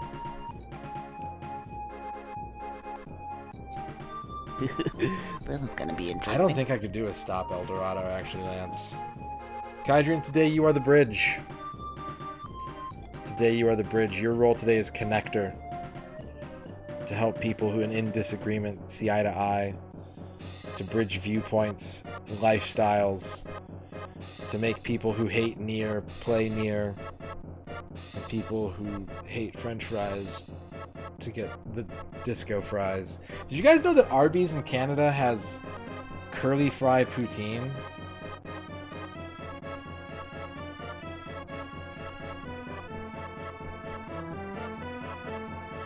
Bevork. Bevork today, you are the telephone company. It's kind of like the bridge, except with nefarious motivations. I'm pretty sure I said curly fry poutine, Aaron. If you go back and check the message log.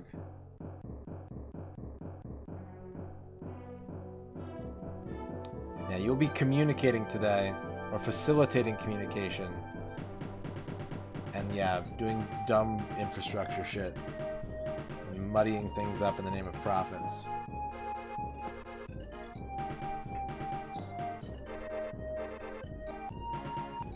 Alright, who's next? Who's next? Lance Boyle.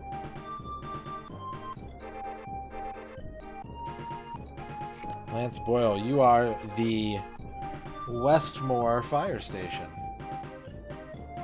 You're a weird-looking fire station. Maybe you do things a little bit differently than people would expect, but you get results, and you probably have a sweet pole.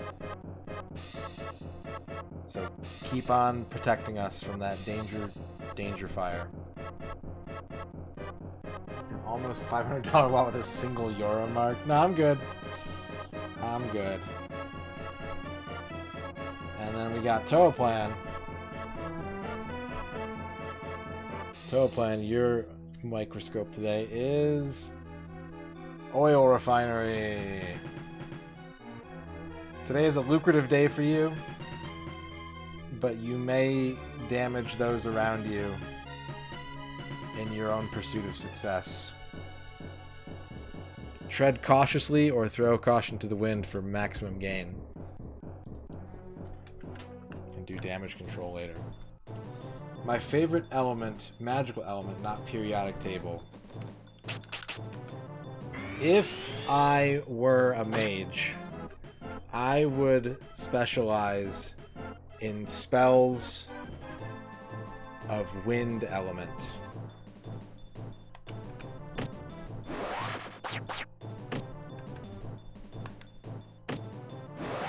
There you go, Gal.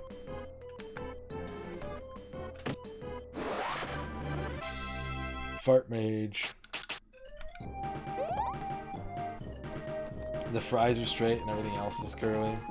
It'd be a breeze. I think wind or water are my favorite, like as a person, right? If you told me, like, hey, we're gonna pay for you to go to mage school for a year, like, what do you want to study? I'd be like, well, I like wind. I think wind is nice, and I like water. So one of those two. But I think wind suits me better than water would.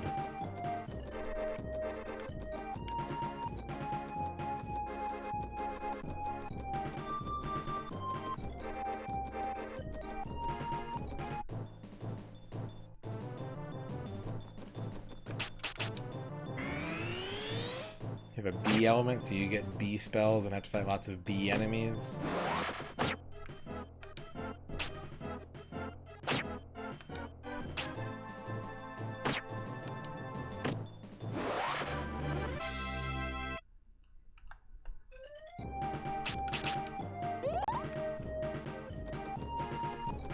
In the Final Fantasy trading card game, water and ice are different elements. In Pokemon, they're different elements.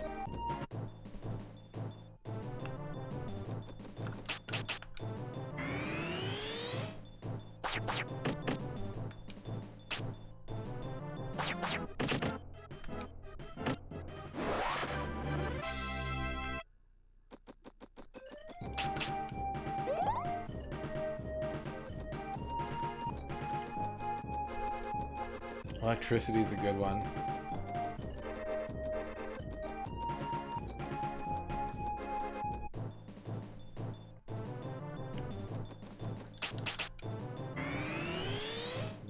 Secret of Mana.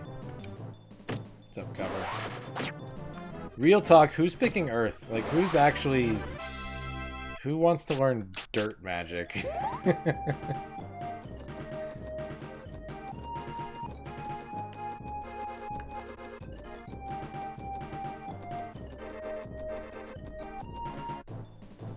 Oh boy, dirt magic.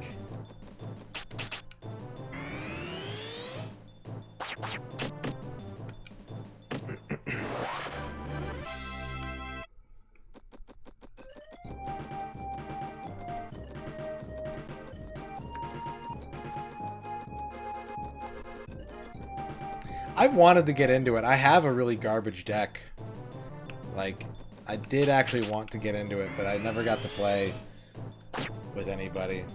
We organized, back before COVID, before things were batshit insane, we organized a play night for Final Fantasy. Platypus Box, thank you for the 7 months. Thank you for the 7-month sub, Platypus Box. Thank you very much. We organized a play night with everyone at work to play Final Fantasy, and I got stuck with one person, one employee who's like, I don't want to play Final Fantasy. I want to play Magic. And me being the boss, I was like, okay, I'll play Magic with you while everyone else plays Final Fantasy. And I just want to say on the record, fuck that dude. He got fired like 4 months later, and I could have been playing Final Fantasy with a bunch of people, and instead I got stuck playing Magic.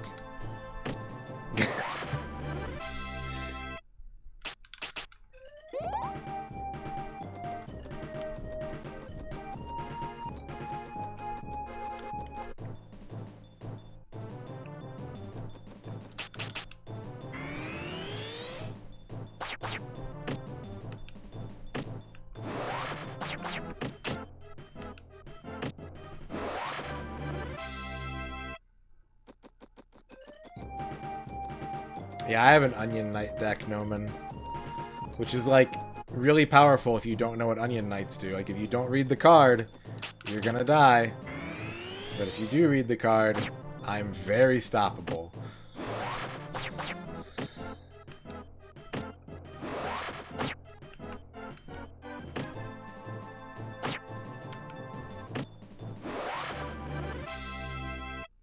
The strongest element is tungsten.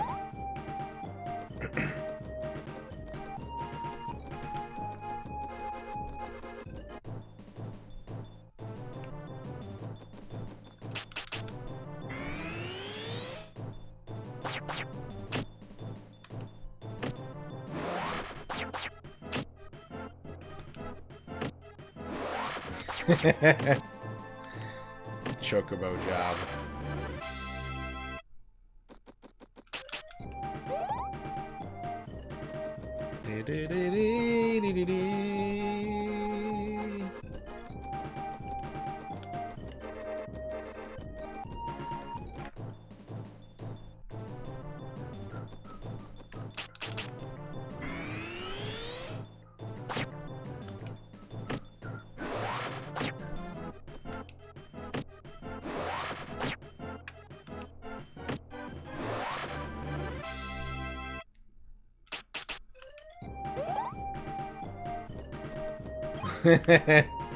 So you have Bartz as the mother?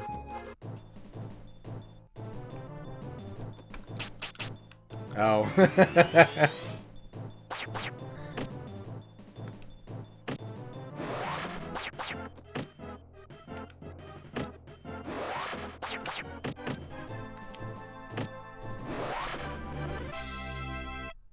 Asexually reproducing Bartz.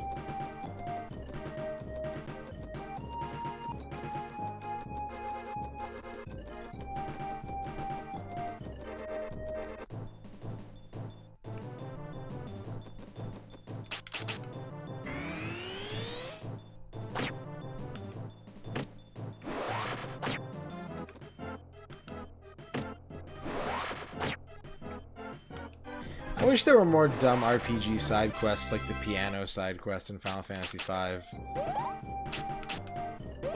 Stuff like that I'm really into. I think it's just neat. Like, it's so inconsequential for the most part, but it's just cool to see.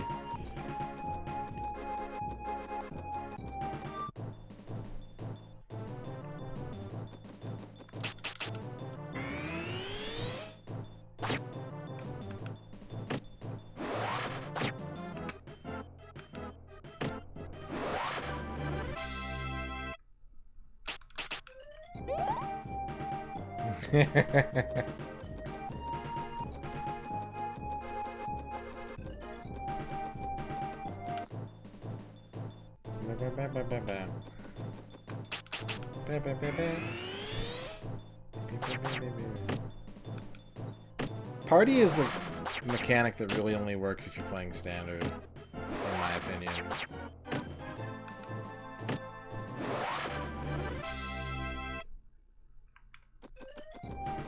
Opus 10, yeah, they're on like 15 or 16 now, I think.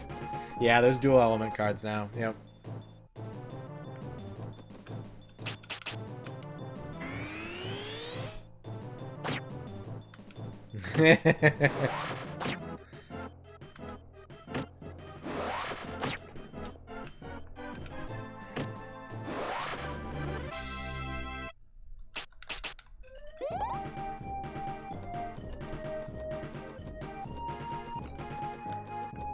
Does anybody in here love jelly beans? Any mega jelly bean fans in the chat?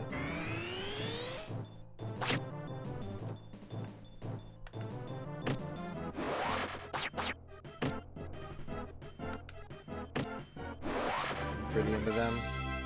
I remember eating a lot of jelly beans when I was a kid, and I don't really eat them anymore. I'm kind of... I stopped eating gummies. I don't really like gummies that much anymore, but...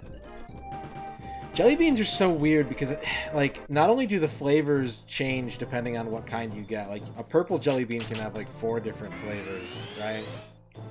But, like, the quality, there's certain brands of jelly beans that are very, like, bland, I think, and then there are other ones that are really tasty and, like, have dense, satisfying flavors.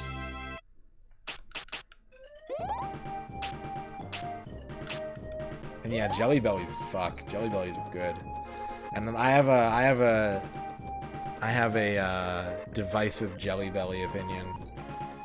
And that is that I usually go for the buttered popcorn Jelly Bellies first.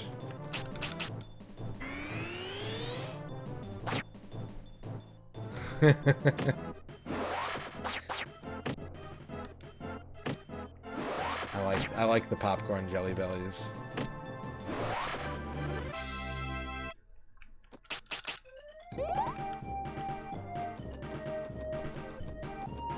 Unix wants a microscope.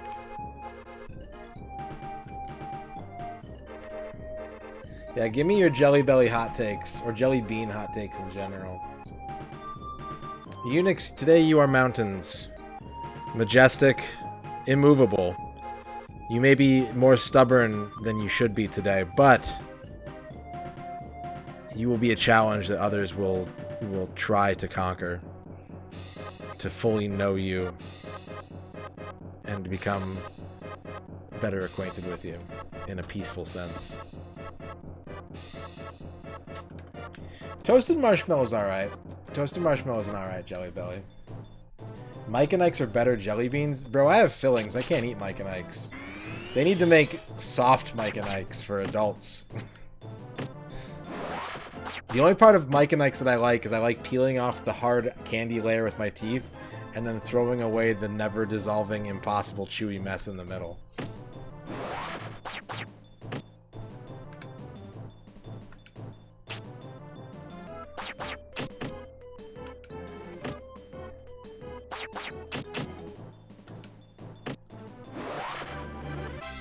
Trader Joe's Scandinavian Swimmers. Ooh, chocolate pudding is good. Island Punch is good. I don't think I've ever had the Dr. Pepper one. Oh man, I won't tell John. John cannot know. Well, that's the thing. I feel like every box of Mike and Ike's was last produced in 1992, and stores have just been trying to sell them ever since.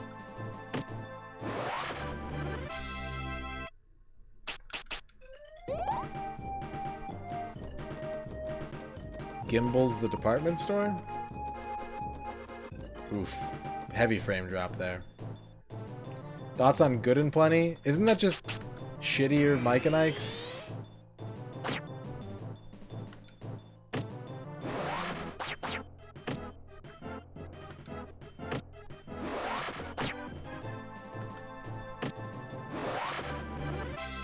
Yeah, so shittier Mike and Ike's.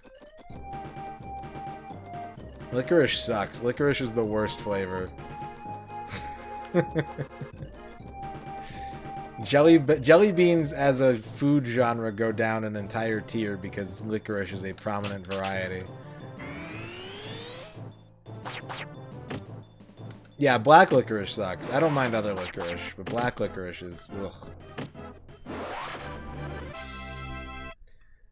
The shape you're thinking of, Dorky, is Minion, I think.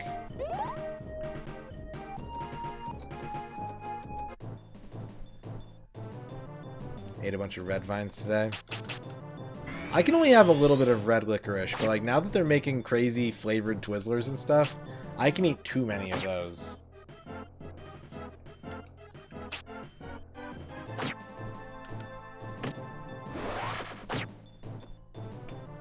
I heard that it had Sword Quest or Water World, Sword Quest Water World. I didn't hear about it having Air World sales.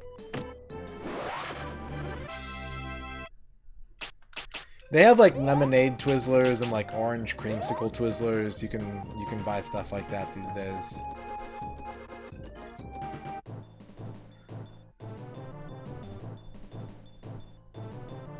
That's pretty sick. There's a cucumber lime Gatorade. I've never been brave enough to try it because I don't like cucumbers. But that's been around for like decades.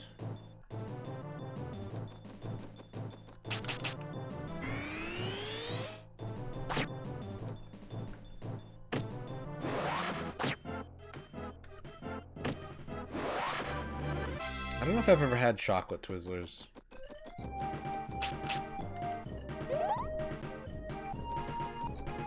Fight for life. There's a Kasumi Ninja song that I really like. There's the song on a Kasumi Ninja soundtrack that I think is really good.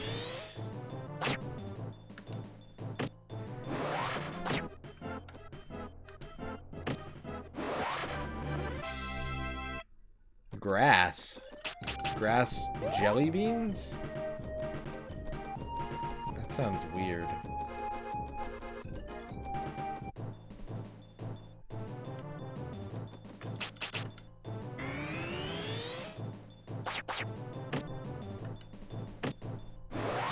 The fruit-flavored Tootsie Rolls are triple S tier candy. That is like the hidden gem of the candy world. The flavored Tootsie Rolls are elite. They're delicious. And I love them.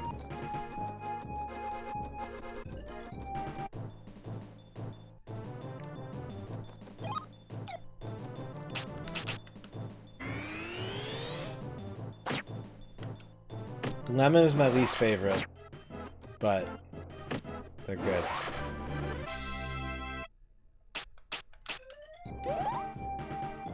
Nim 2. What is Nim 2? The Jimmy Dean sausage complaint? I don't think I have, Duke, no. I don't think I've heard that. I've never seen Sunkissed Fruit Gems either.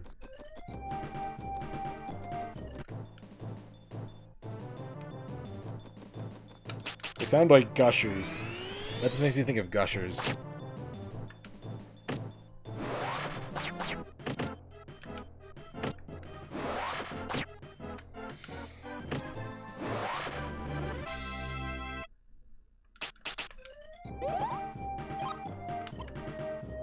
Two-thirds of the way to the next level up. Bing bong. Bing bong, it's me, your level up. Bing bong.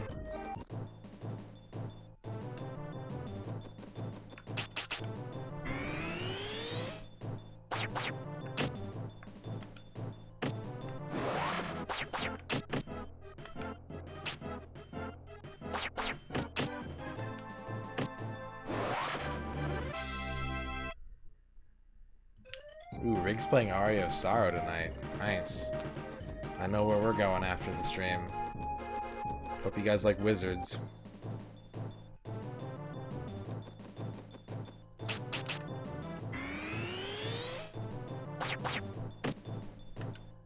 This game came out before Oot.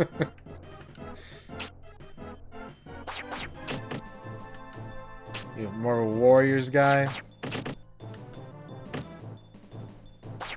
If you think about Wizards and Warriors as a title representing a concept,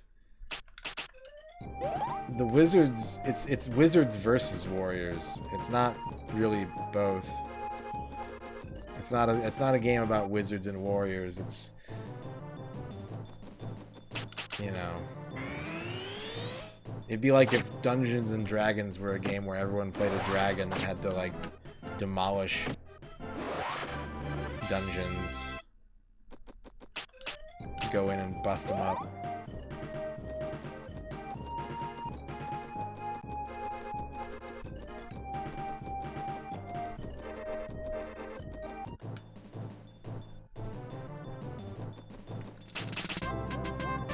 Homie Jesus, thank you for the follow.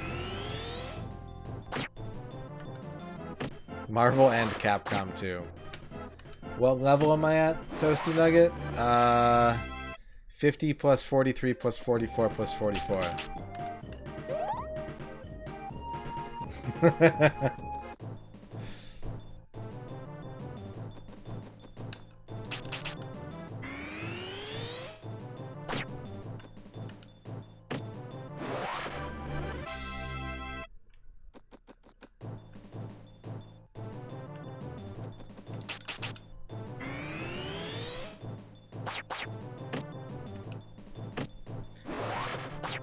At what cost, Gear Strike? So that you can have a frozen bean and cheese burrito. That's the cost.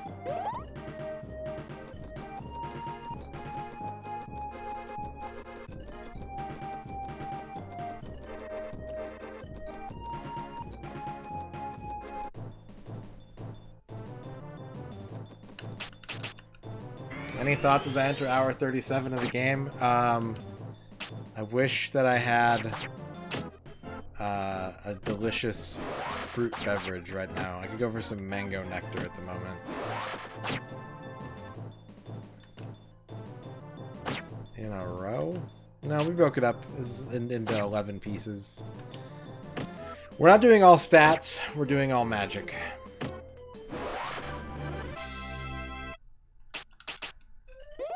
A pause and reflect. Okay, we can do that. We can pause and reflect. You guys want to see my pickups over the past, like, 3 weeks? I've been... Oh, double pause and reflect. Oh my god. Oh my lord. I've been slowly accumulating bad video games. Oh my lord.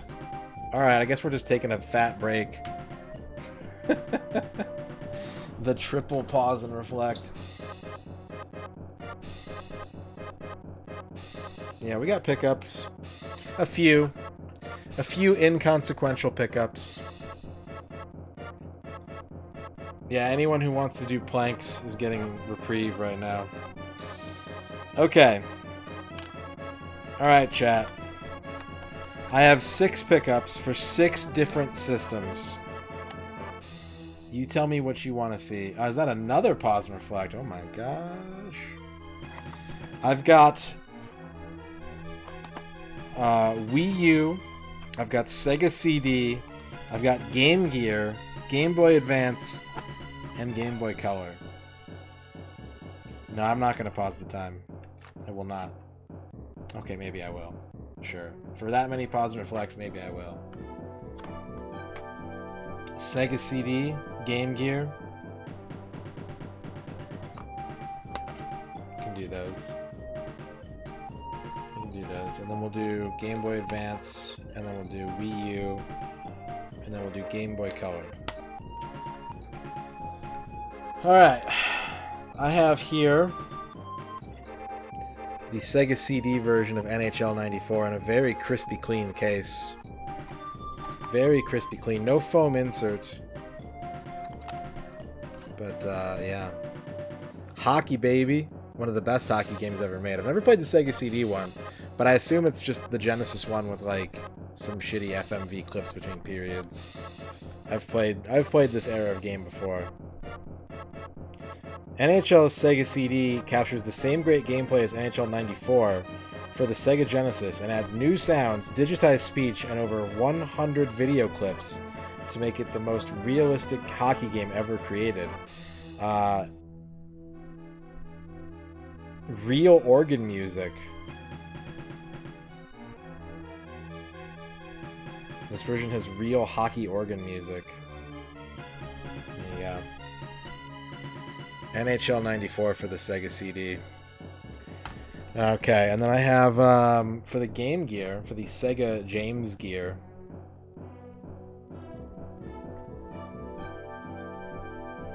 I have Tasmania for the Sega James Gear. Tasmania. Yeah, I hear this game is pretty scuffed. I hear this is a scuffed game.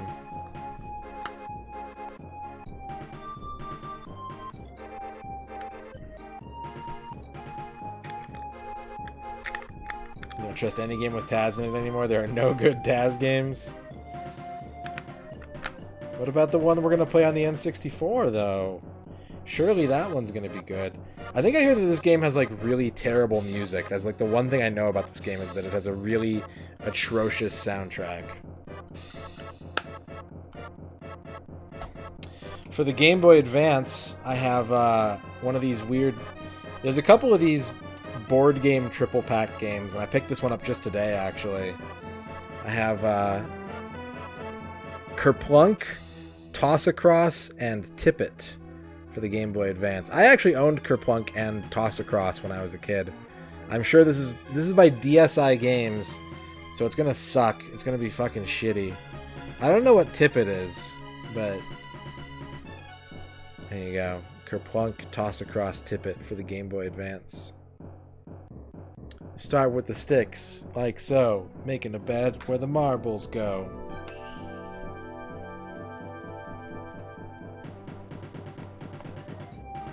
For the Wii U, today for the Wii U, I have kind of a weird one. I have Sing Party, a karaoke game for the Wii U that is made by Freestyle Games. And Activision's logo is on the back here, but Nintendo is like listed as the publisher of this. Like this is like a second-party Activision game sort of weird thing going on here. I don't know why. If you like Sing Party, check out New Super Mario Bros. U, Nintendo Land, and Lego City Undercover. Please buy other Wii U games.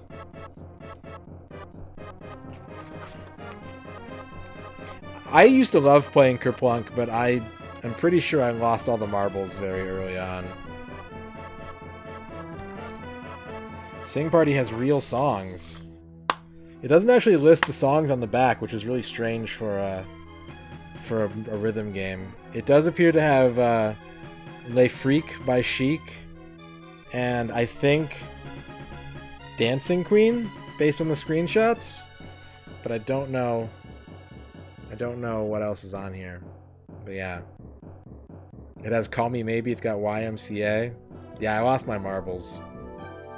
Yeah, Sing Party for the Wii U, and my quest to collect as many physical Wii U games as I can.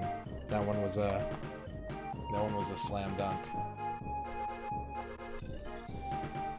And I have for the Game Boy Color, I've got a truly good game here. I have the Mary Kate and Ashley Pocket Planner for the Game Boy Color. That's right, baby. The only Mary Kate and Ashley licensed day planner software for the Game Boy Color. Yeah. Yeah, finally I can put my stream schedule on there and stick to it. I won't ever be late ever again. Let's see what this Wikipedia has. What would I sing on Sing Party? What's in my wheelhouse?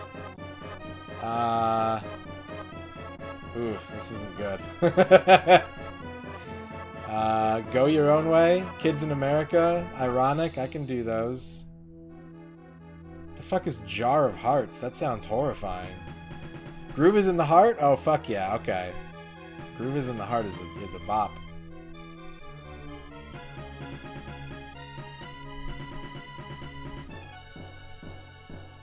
Winner's Circle is the best game. That's why we have an emote from Winner's Circle in this channel. Winner's Circle is elite. Jar of Hearts.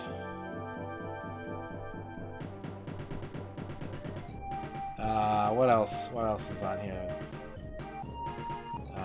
This is not a good song list for me.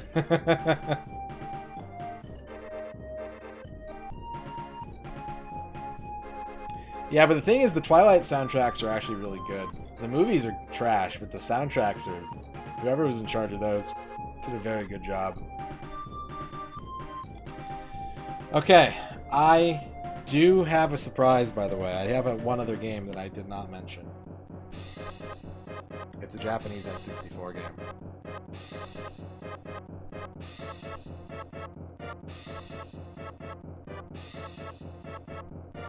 It's 64 Hanafuda, Angel's Paradise. A Hanafuda game, the only one on the N64 with really bad how to draw anime faces littered all over it. The faces in this game are so fucking bad. So look forward to that in future streams.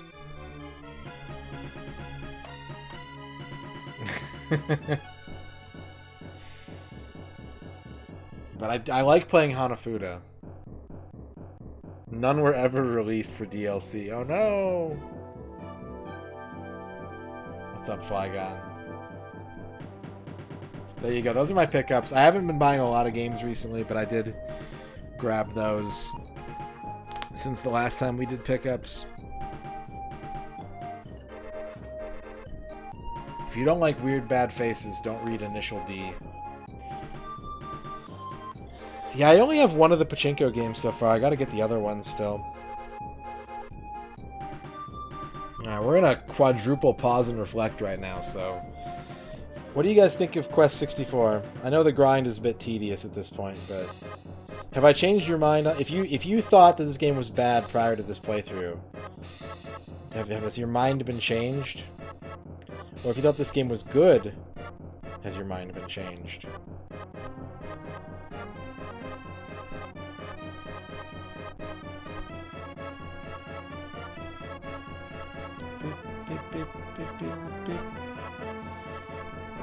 Kind of bland. The combat system is not winning you over. You have a copy of Quest that uses a drink coaster.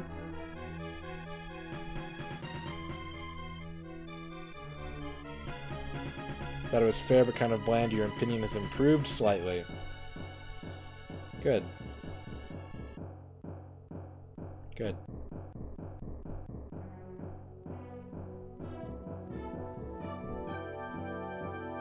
Boop, boop, boop, boop, boop, boop, boop, boop. Arc Nova doesn't think Quake 64 is a good game. I think a big part of that is the grinding that I've been doing and looking for all the items. Like, you can just kind of breeze through this game without too much difficulty. There's a bit of a front-loaded grind. You really have to get the healing spell early on. But there's really less than 20 hours of content to this game if you just play it normally.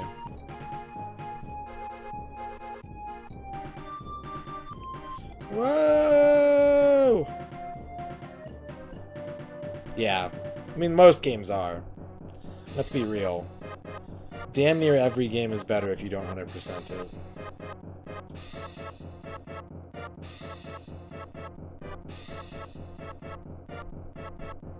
If there's a game that you can 100% and you think it's better for having 100% it, like, that's a special ass game, honestly. Yeah, that's true, Duke. That is true.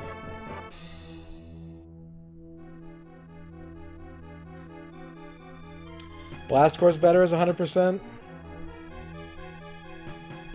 Blast Core maybe is like a 90%. I think if you do Blast Core without doing like all the racing stages Platinum Medal, then yeah, it holds up. The racing stages aren't really a very strong element of that game.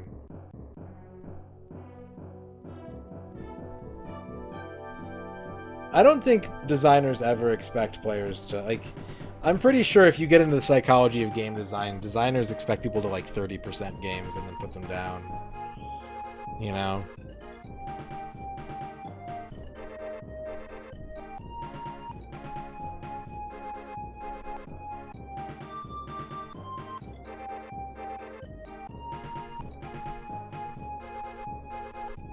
Yeah, if you've got the real answer, let's hear it.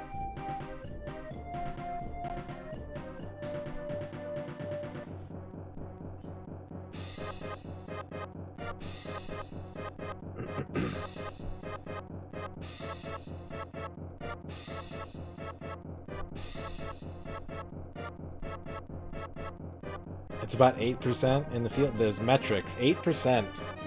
Damn. Everyone, if you have a Steam account, go to your profile and look at your average achievements collected and see how you measure up against the metrics of how much of a game they expect you to play. That's crazy.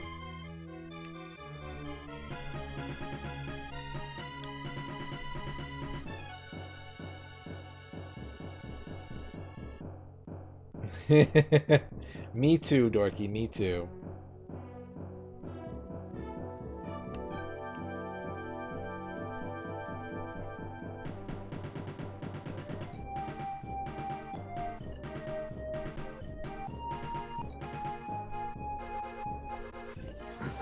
$21, $24, $34, $36.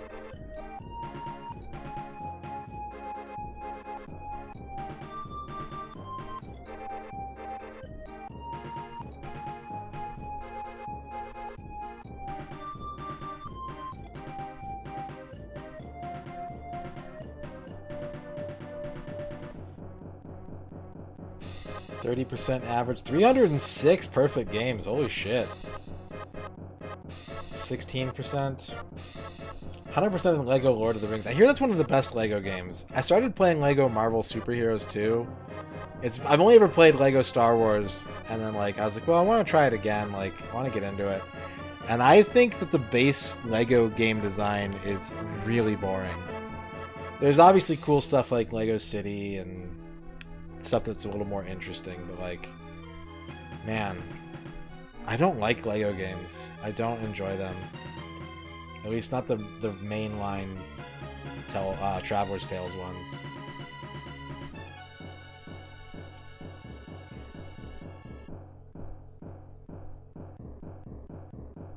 It might be a widget that you have to put onto your profile, Gear Strike.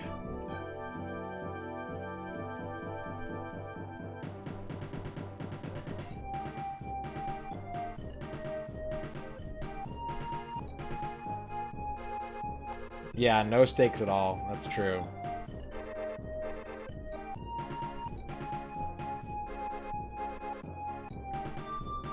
Okay. I think we've done enough pausing and reflecting. The interesting thing about the way that Steam calculates their achievement percentage is if you never start a game, if a game is in your library but you've never opened it and turned it on, it doesn't count towards your average completion percentage. But every time you turn on a game for 1 minute and then turn it off, it dips your average completion percentage.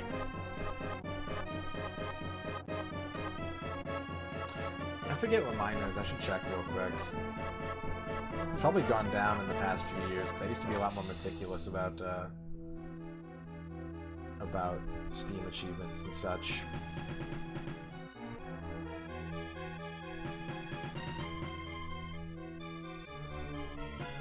I'm going to take a short break after this and get some water, and then we'll get back to grinding.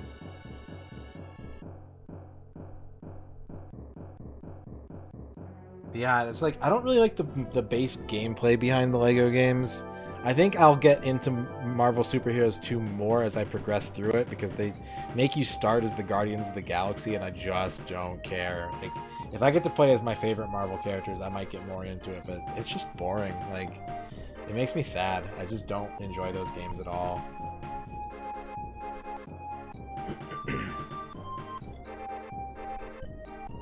I have 111 perfect games and a 45% game completion rate. Heck yeah, go me. I think I've got the high score in the chat.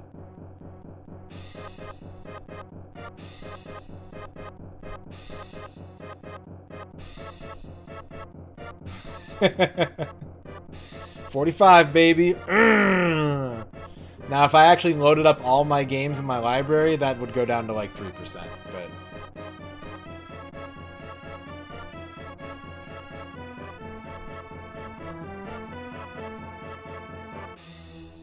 Yeah, almost a 25% N64 completion rate. Yeah.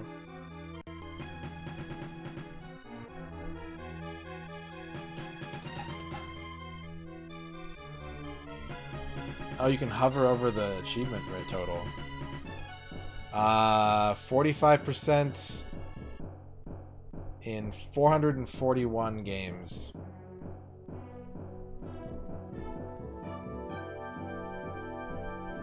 But I own 2,077 games in my Steam account.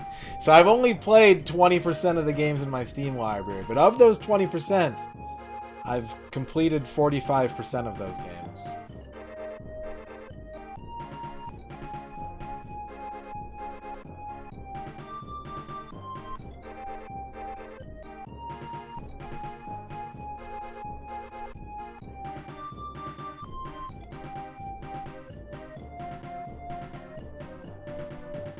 All my rarest achievements are from a game that was, even back in the day, you had to, like, you had to go to, a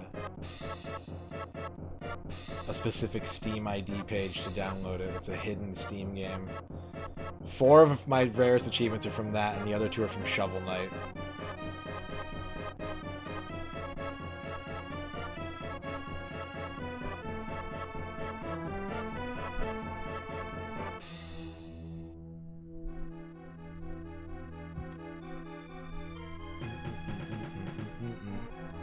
Alright, I'm gonna go get a quick water.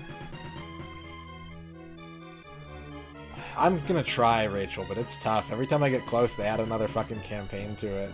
They've done it to me like 3 times, and I'm just like, okay, fine. A quick water is, you go to the kitchen real quick, and you get it, and you come back real quick, and you put it in the toilet after the stream. Alright, I'll be back in just a minute. Also, what's up, Xkeeper? BRB.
back. Most shameful 100%. That's a good one. I definitely have some free visual novels that I just did for the achievements. Nice, Gear Strike. Get that PC built. Get it built. Get it built.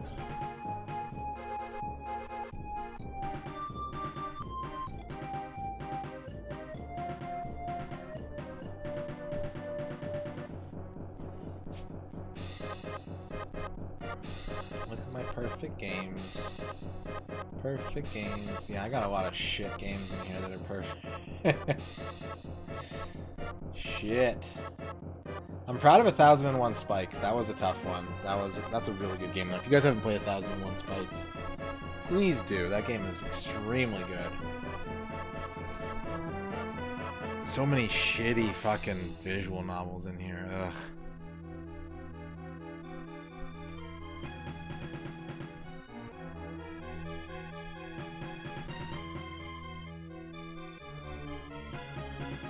I 100%ed Electronic Super Joy. That was a tough one.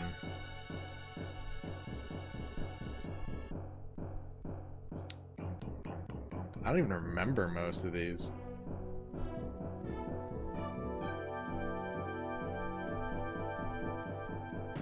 My Name is Mayo. I have 100% on My Name is Mayo.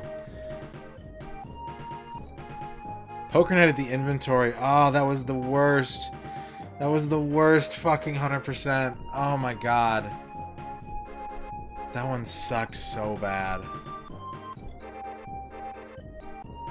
Because the last achievement in that game is to get a Royal Flush.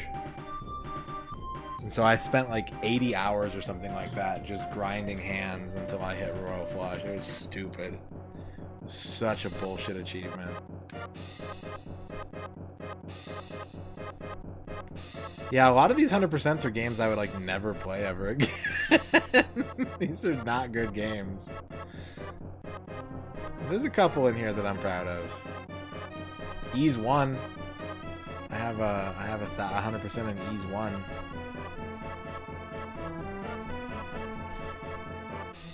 Odds of a Royal Flush are 1 in 2,598,960 hands. You're 5 times more likely to get struck by lightning than to get the same hand twice.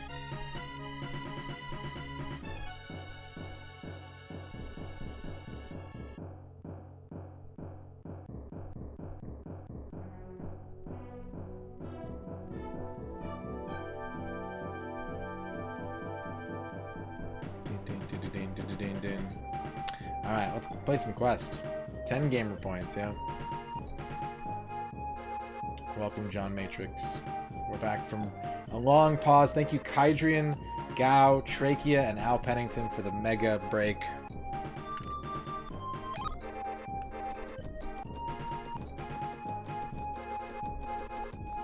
Back to grinding.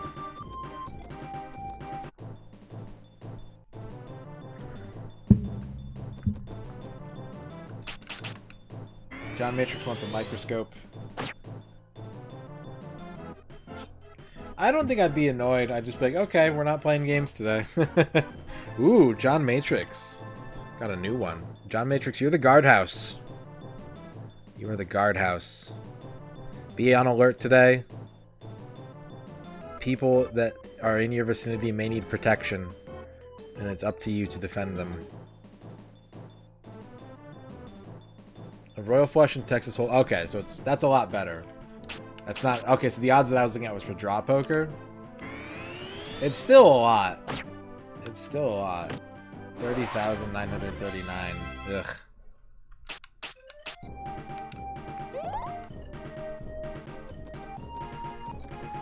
Well, that's like...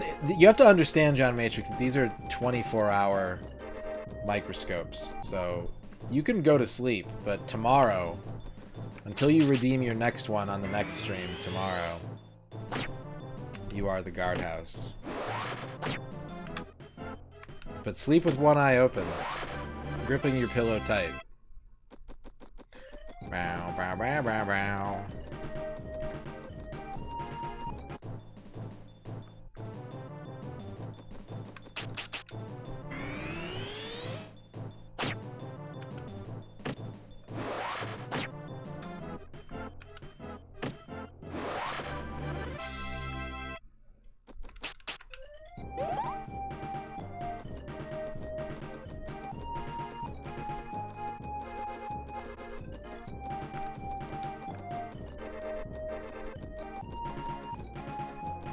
You should die before you wake. The Lord will give you mini egg.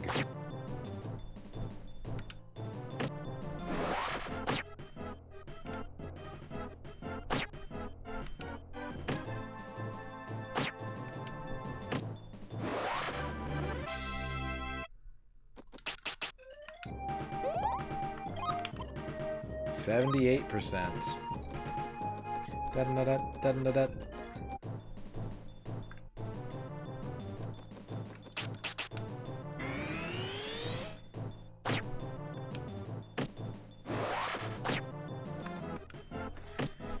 Would you buy an album of all Weird Al's polka medleys? No parodies, all polka. Didn't he do one of those once? Doesn't he have one of those?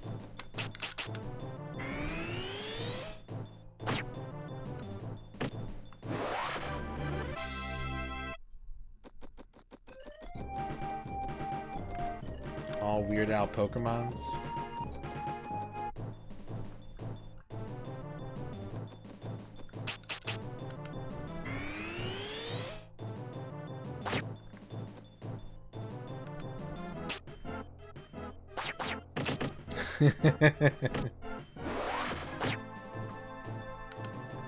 I have a good Weird Al video.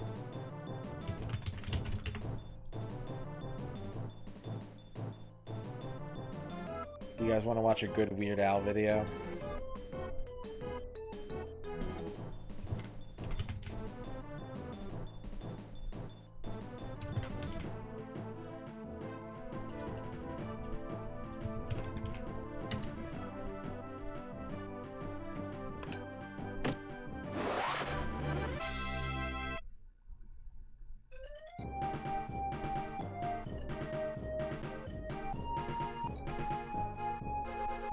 Oh yeah, yeah, that one does look good. That'll be an interesting movie.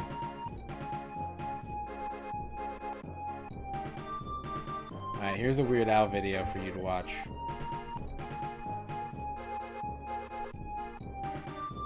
That Nicolas Cage one is supposed to be really good. I've heard really good stuff about that movie.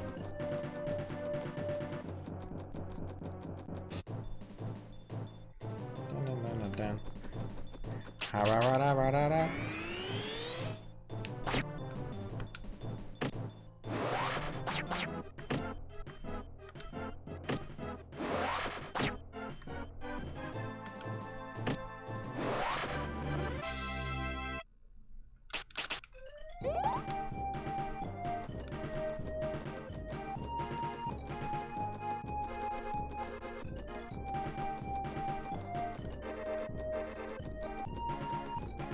Hey, I like what I like, okay?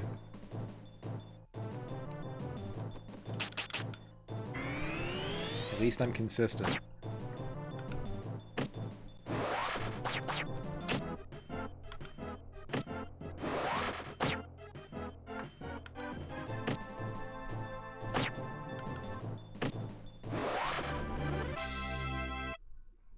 If I had to play the role of someone in a biopic, who would it be? Most people tell me I look like Jack Black, which I think is because I'm a fat white guy.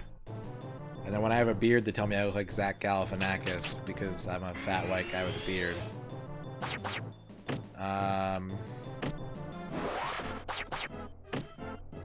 So I'm gonna say Cyndi Lauper.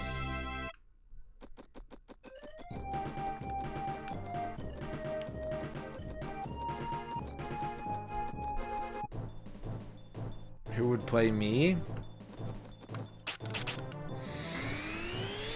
I don't know. Who has the dynamic range to convey all of my emotions?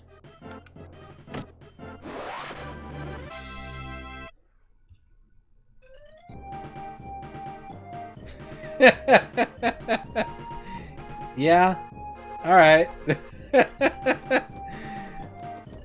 That'd be pretty. At least I'd get Oscars, right? I'd get Oscar noms if Philip Seymour Hoffman was playing me. The eyebrows would probably have to be prosthetics, you know. You'd have to do some Hollywood movie magic to get the eyebrows.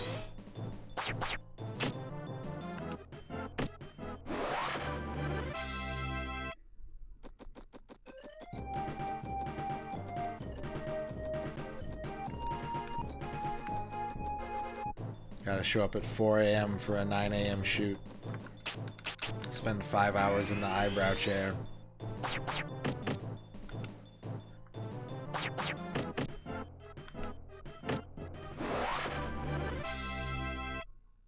There you go, Dorky.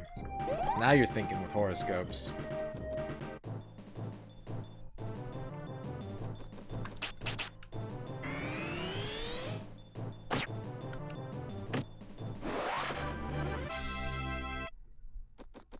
I think Bryan Cranston would do a really good job playing me in a biopic.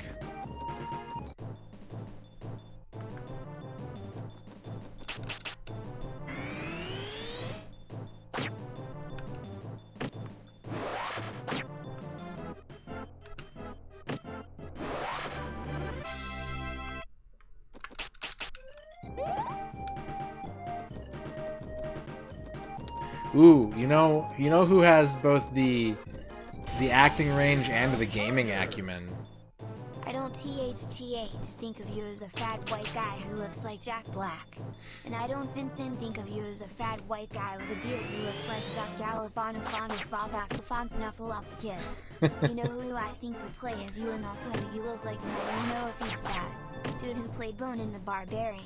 Bonan. Bananthe Barbarian, Bananthe Barbarian, Bananthe Barbarian, Bananthe Barbarian, Bananthe Barbarian, Bananthe Barbarian, Bananthe Barbarian, Bananthe Barbarian, Bananthe Barbarian, Bone. Thank you, John Matrix, for the 50 bits. I have to request a rig sound tonight. Don't let me forget when I raid rig after the stream. I need to use points to request a sound effect in Rig's channel tonight.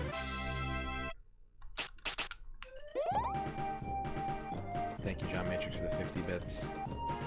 There is someone who has the acting range and the video gaming skill to play me in a biopic, and that person is Elijah Wood. I would be honored. I think I would be okay with my legacy. Like, I would be proud of who I was as a person if Elijah Wood played me in a movie. If anyone knows Elijah Wood, please tell him that I really want to hang out with him. And I want to listen to him talk about horror movies for 8 hours, even though I don't like horror movies. That dude is genuine as fuck, and I want to be his friend.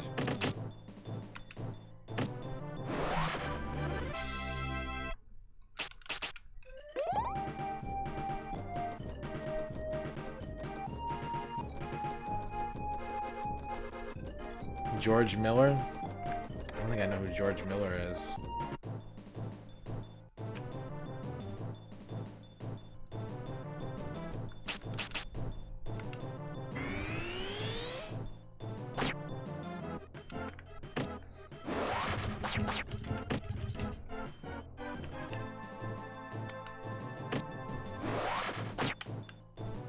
That would probably be pretty fun.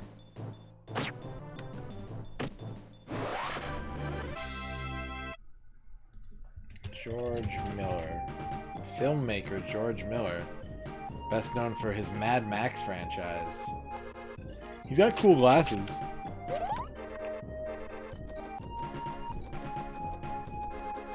Oh, he's from Brissy.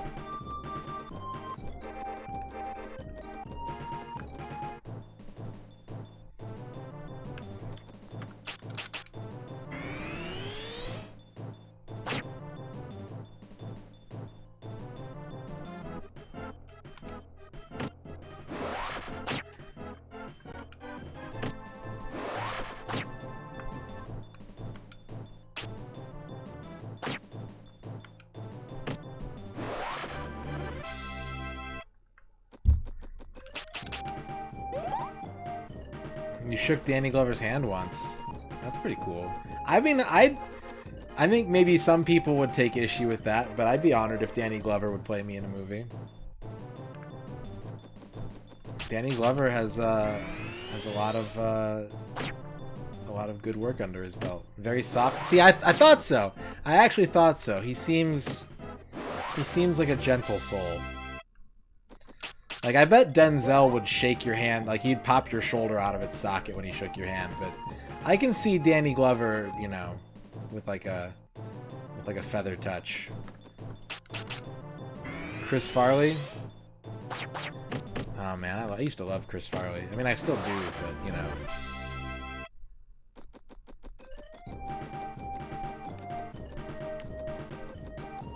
What a legend.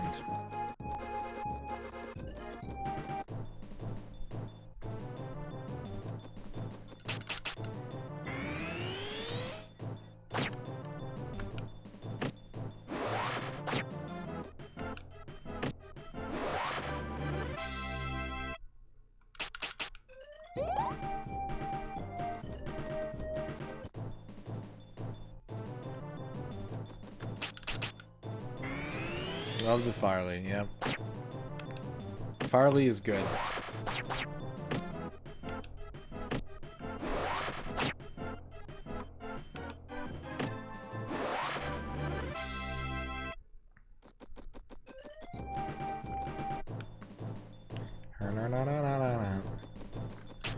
Bunga bunga bunga.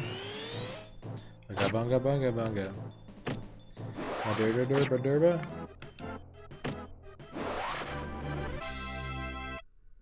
Ooh, we did it. All right.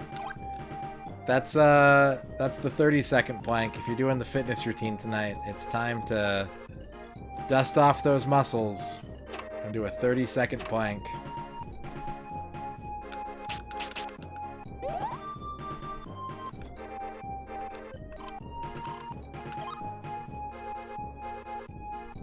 Yeah, planking sucks. Planking is bullshit garbage.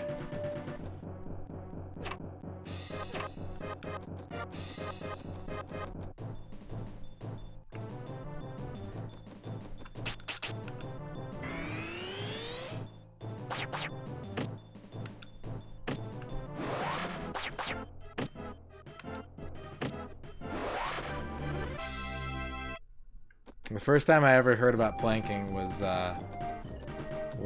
during Wii Fit, when Wii Fit came out. And they're like, do a plank. And I'm like, okay, sure. That doesn't seem too bad. And then immediately my abs were like, what are you doing? And I vowed that for the rest of my life I would hate planking.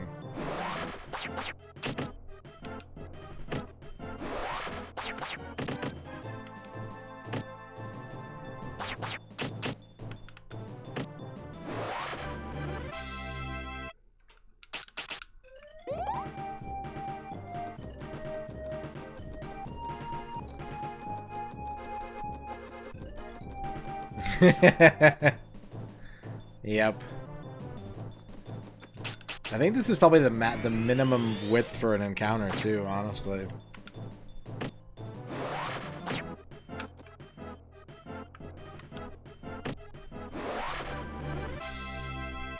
I hope not. Pirates are scary. Congratulations, plankers.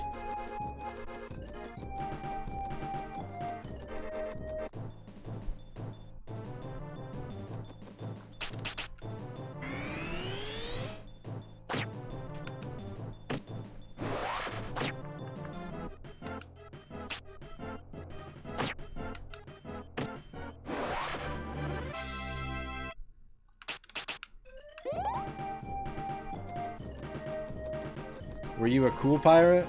Were you a hairy pirate? Were you a sexy pirate?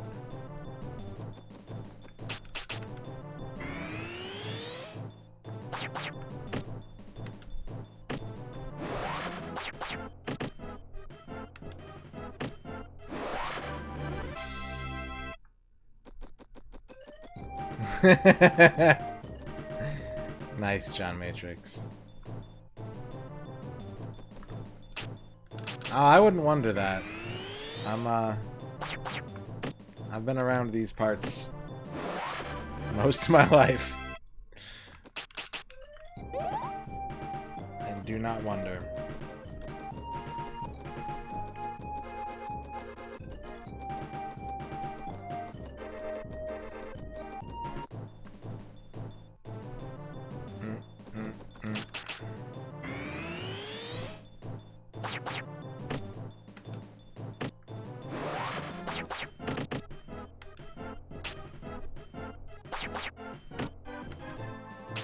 Hey, stop it.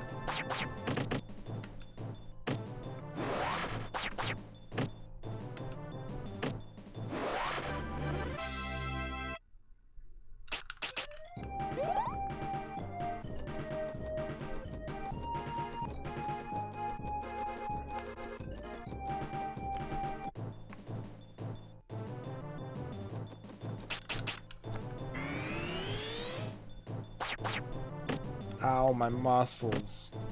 Ow, you've hurt my muscles. Please go easy on my muscles.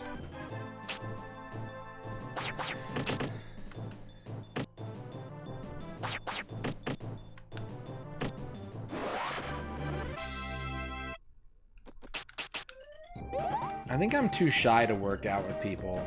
Like, when people talk about lifting together, I get, like, really defensive. I don't like the cult of lifting that's going on right now among men. So, like, if you need a cardio beast, if you need someone to just, like, rock out on cardio with you for, like, a couple hours, I'm your guy. Like, I'll just do it. But I don't want to be strong. Yeah, it's all that shit. It's all, like, it's exactly like that. It's like, oh, man, you gotta fucking lift. You gotta get swole. Swole is the goal. I'm just like, no, fuck off.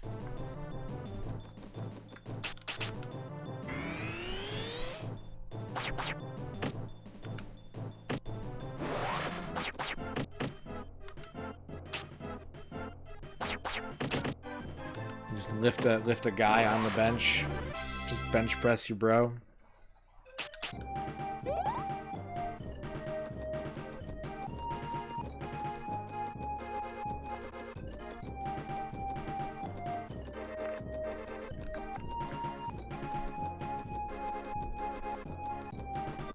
It's just not appealing to me, you know? I don't mind doing weight exercise and stuff, but...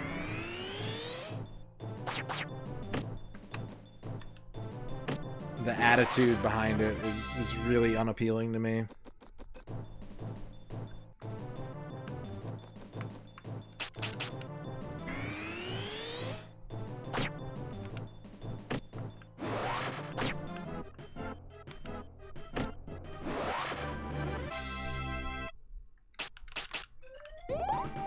Especially when you find out that the people that you know that are like really ripped and like pushing gym super hard are also taking steroids.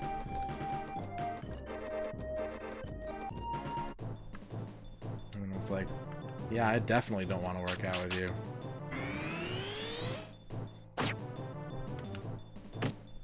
Ooh, Benedict Cumberbatch, nice show.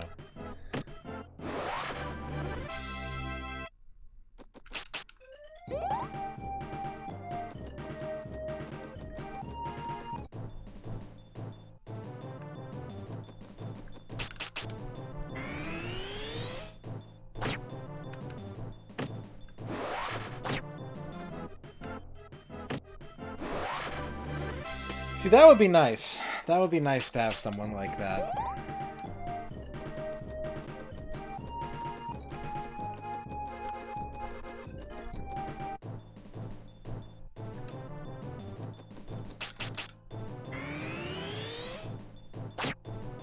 My last apartment had a gym in it, and I did a lot of working out.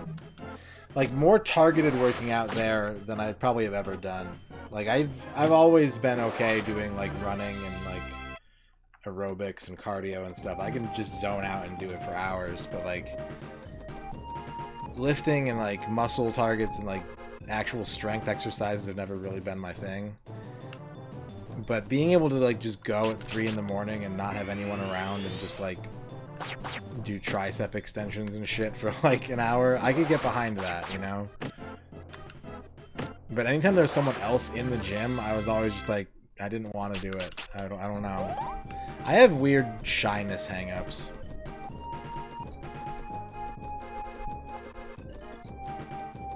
It might not seem like it to someone whose only interaction with me has been via Twitch as a platform, but I have a lot of minor anxieties and oddities about me.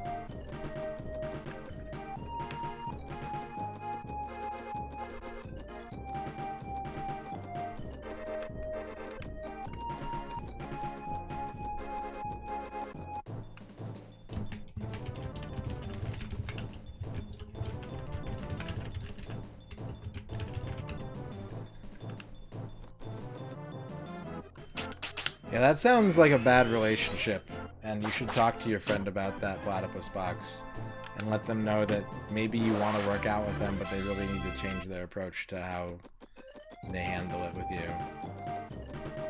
Because I'm actually, like, I kind of agree with Flygon, personally. I've thought about this a lot in the last year or so, and, like, I'm not a hyper-masculine dude, and hyper-masculinity, not even, like, toxic, but just, like, really masculine stuff is off-putting to me. It's not the vibe that I'm looking for in, like, friends or mentors or anything like that. It's just... And there's probably a lot of very good reasons that I could dive into as to why that is, but it is not for me. Like, I'm a pretty gross man. I'm definitely a man. A manly, masculine man, but, like, not that masculine. It's probably, like, 65-35, you know?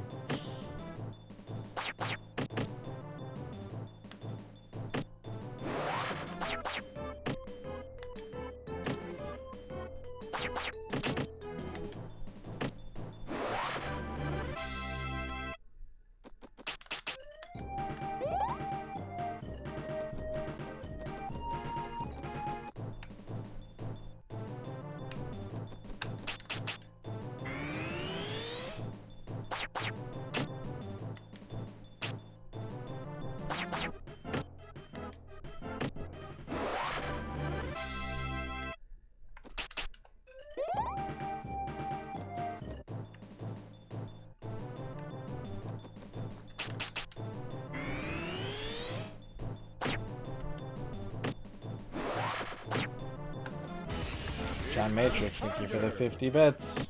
One time I was up real early Saturday morning to do some track workouts. It was pretty cool until Coach DJ Nymphius, who looks like Hellboy Ron Perlman, roared God fucking damn it T-Verse, and the sound of his keys flying in the air, then jangling on the AstroTurf. Everyone, to the gym, he ordered. Then I was lifting to Tony Braxton's Unbreak My Heart when DJ dropped a 250 pounds weight on the floor, which made a doom sound, and he said, "You're all whale shit. Get out of my sight." Yeah, he sounds like a dude who definitely has his shit in order, John Matrix. The kind of well-adjusted individual who ends up as a gym coach. Thank you for the 50 bits, John Matrix.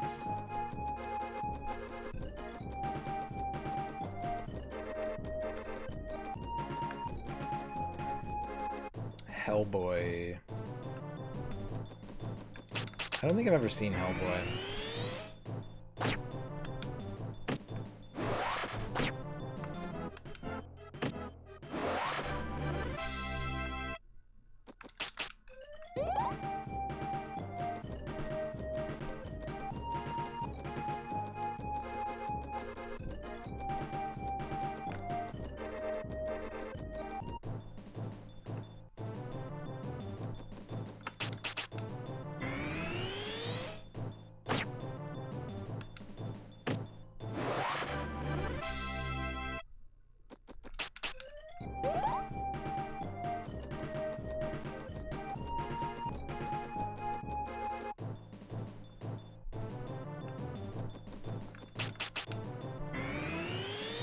As someone with a chronic medical condition, it's very interesting to see the duality of military recruiters. Because you get the ones that are like, oh yeah, you probably shouldn't join the military. And then you get the ones that are like, you can always lie on your application.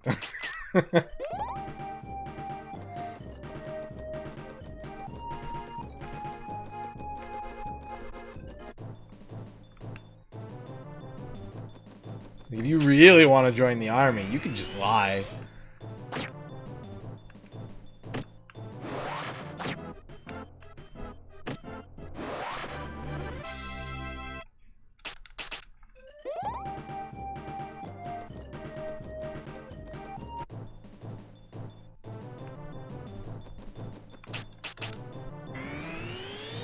Yeah, and it also means that it doesn't mean that you have to stop being friends, too, you know? Like, it could be that a less hands-on relationship with this person will end up working a lot better for both of you, you know? I don't know the situation, I don't know you, I don't know the person, but You shouldn't have to put up with someone who's, like, actively putting you in uncomfortable situations without concern for your well-being.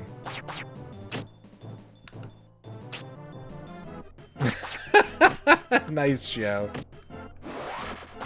Excellent.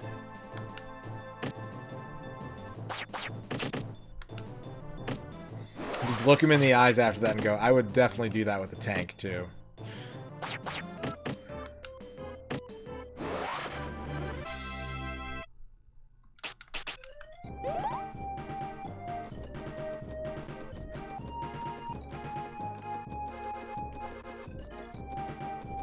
MP83, what's up?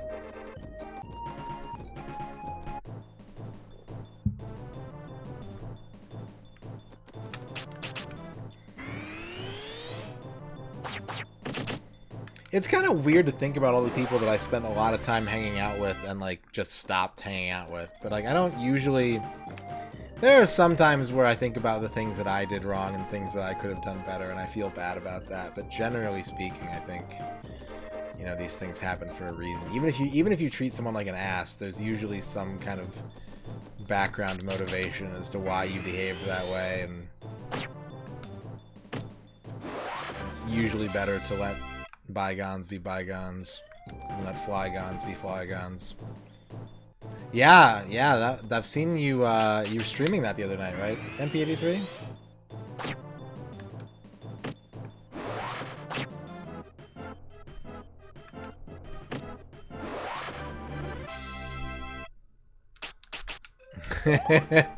I think these days it's either people who have anger issues, dorky, power issues, or just need money, you know?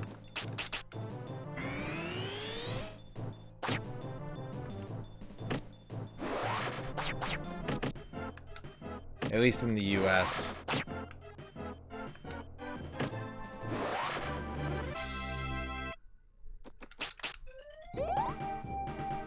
My grandfather served, and then my father got a full ride scholarship, and then partied too hard at college and lost his scholarship. And I had a recruiter over for dinner once when I was in high school. I took the, what is it called? The ASVAB or whatever? The aptitude test.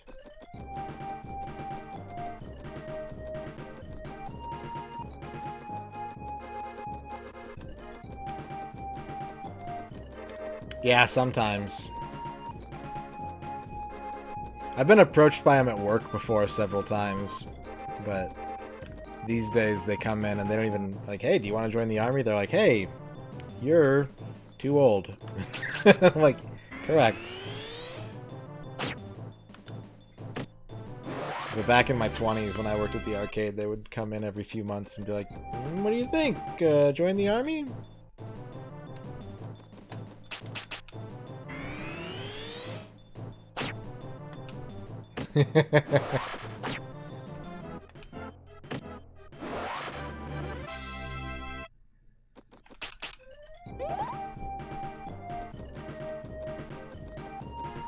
Also, my grandfather was a second-generation Polish immigrant who served in World War II, so, you know, he had some skin in the game. Like, I don't... I don't begrudge him serving in the Navy at that point.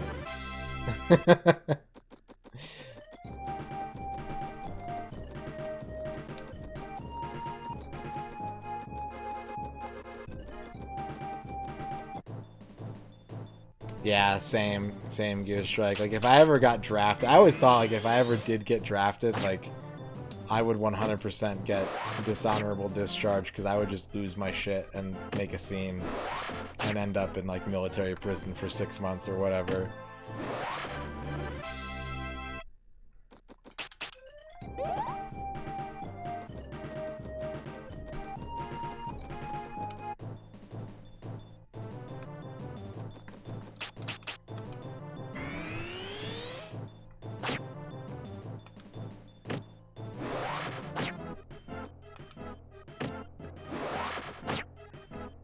Yeah, I'm not gonna...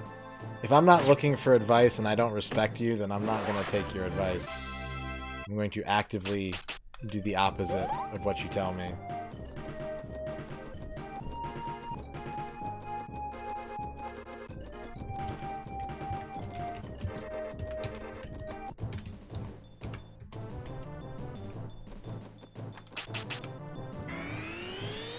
Did you guys hear about this Vancouver radio station that's doing a stunt today? I saw it on Twitter.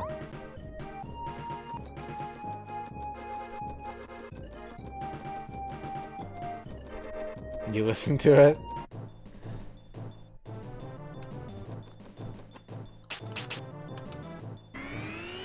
Yeah, so it's like a, it's a Kiss FM.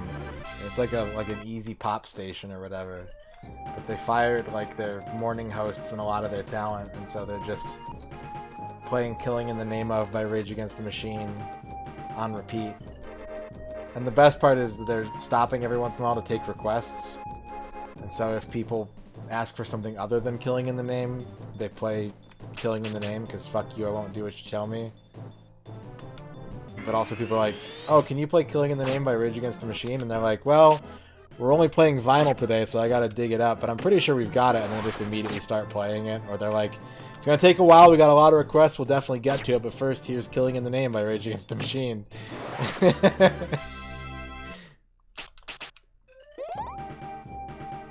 It's extremely good.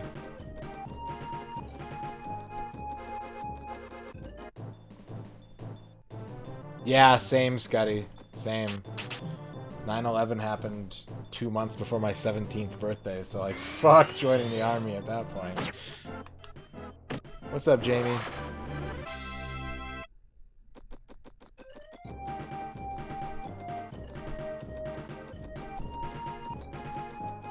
We had a much less cool thing happen at the college radio station here where there was like a labor dispute. There was a labor dispute at the college station here at New Mexico State, and so the talent basically locked the doors from the inside and played "Party All the Time" by Eddie Murphy for an entire weekend until the dispute was settled. Yeah, it's gonna be a long grind, but we're doing it. We're doing it. It will get done, and we'll move on to a new game.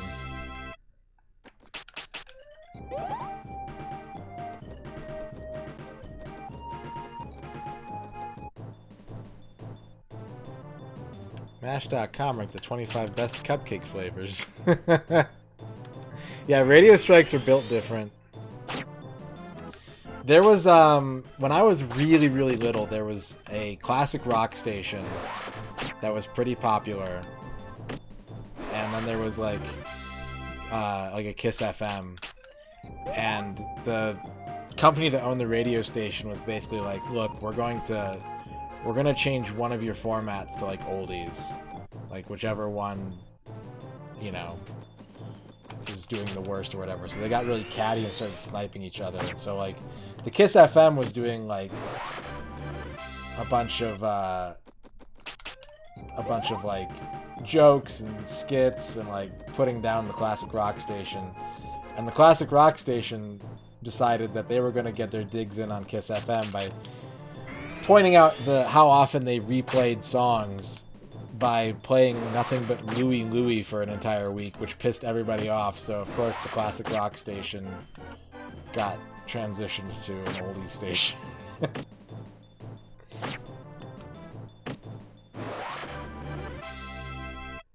Yeah, you could still do it, John Matrix. The internet has made that a reality. As someone who's done several podcasts, you can just do it.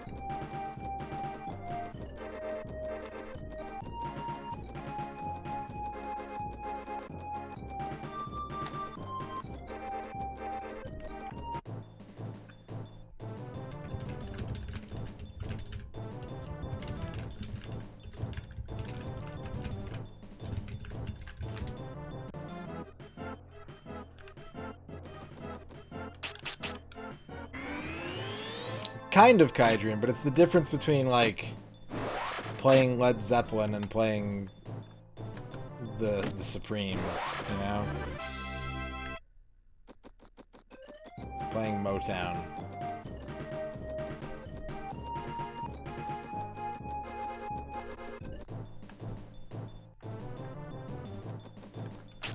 I say go for it, John Matrix. I challenge you to the John Matrix Podcast Challenge.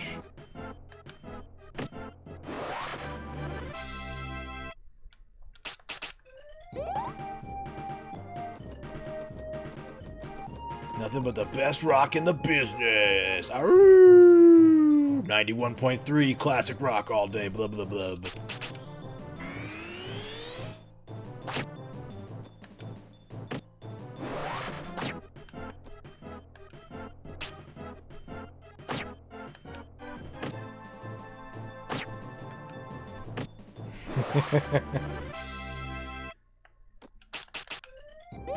It's not really that good anymore. Like, SiriusXM has decent bumpers and DJs, honestly, but their bumpers are really repetitive. Andy Man.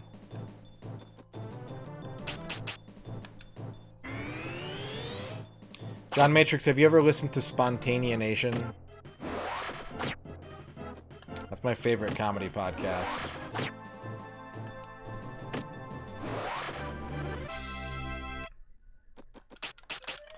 You should listen to it. If you like improv comedy, Spontanea Nation. It's not around anymore. It ended after 200 episodes, but it's really good. I had a friend in high school who became a DJ at age 18, and it was like the coolest shit. And honestly, like, we don't talk as much as I wish we did anymore. I do miss him a lot. But I do think that him going into radio really kind of inspired me. Like, I don't think I could be successful as a Twitch streamer. I don't think I would be as extroverted or like performatively extroverted as I am now if he hadn't gone into that when I was still young, you know? So I give him a lot of credit for that. Also, he got in trouble with our high school principal after graduating for insinuating during a morning zoo show that he was drunk all the time and had to, like, issue an on-air apology.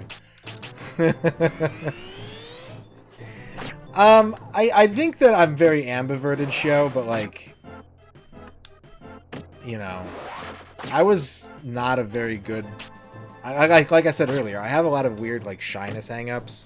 There's a lot of things that I don't really feel comfortable doing in a performing aspect in front of people. And I don't think I would have gotten anywhere close enough to doing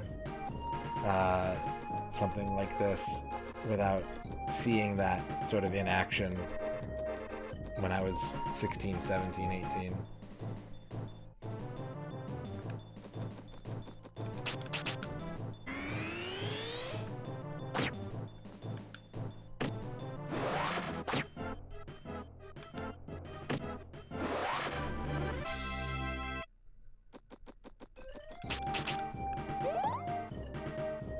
That's okay. I think the more you learn about improv, the more you realize that it's like it's one of the most unglamorous, like, kind of things you can get into unless you're really fucking good at it, you know? Ron and Fez. That sounds familiar.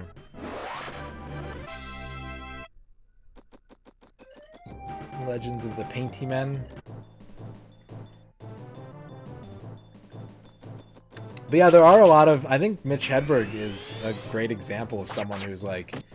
His whole on-stage vibe comes from his, like, complete and total stage fright and anxiety. Like, if you look into Mitch Hedberg at all, he was mortified about performing in front of an audience. And, like, he absolutely made it work for him. One of the biggest comedy legends of the last 25 years, you know?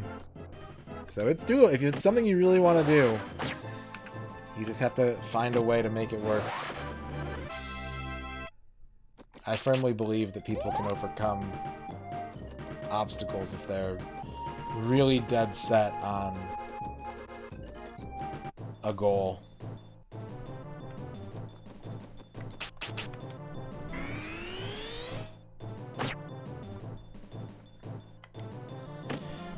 I hosted an improv party once. We did an entire birthday party of Whose Line games, and it was a lot of fun. But I would be, like... I would either have to be in the right sort of energy mindset or with a bunch of people that I was totally comfortable with to ever do that again, I think.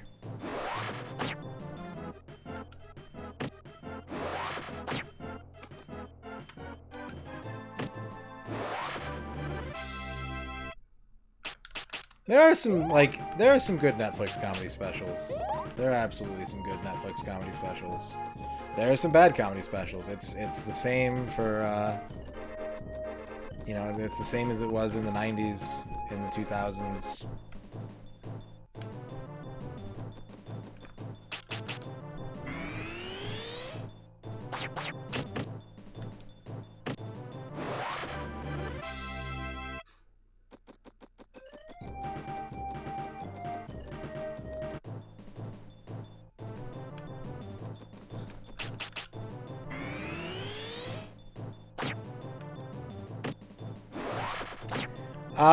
I did not like Colin Quinn.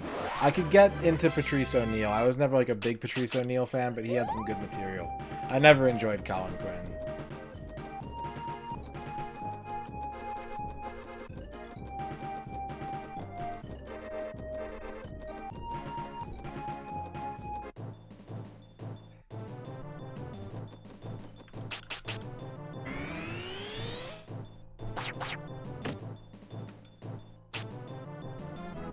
Yeah, he's got a good bounce energy. I could see that.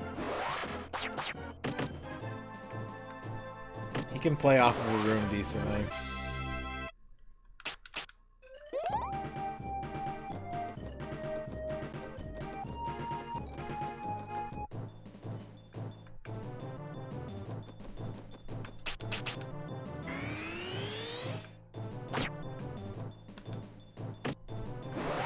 Well, if it is your dream, Dan, I hope that you find some way to pursue it in a fashion that works for your personal needs.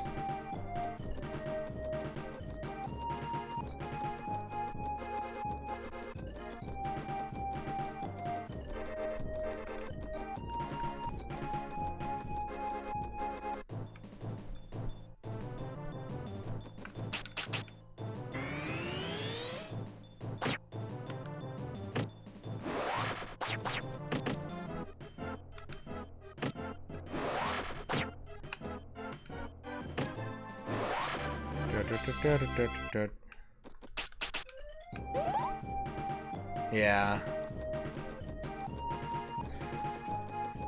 Comedy is my go-to. Like, if I'm gonna watch TV, I want to watch comedy 95% of the time.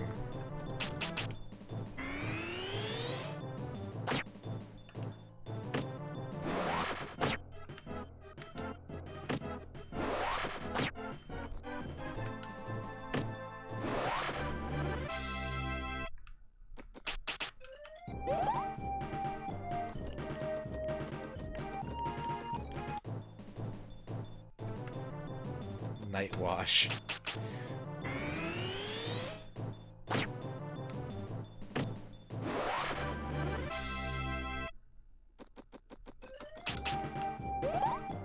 Man, I've talked about it before, but going to an open mic night is a really, really interesting experience.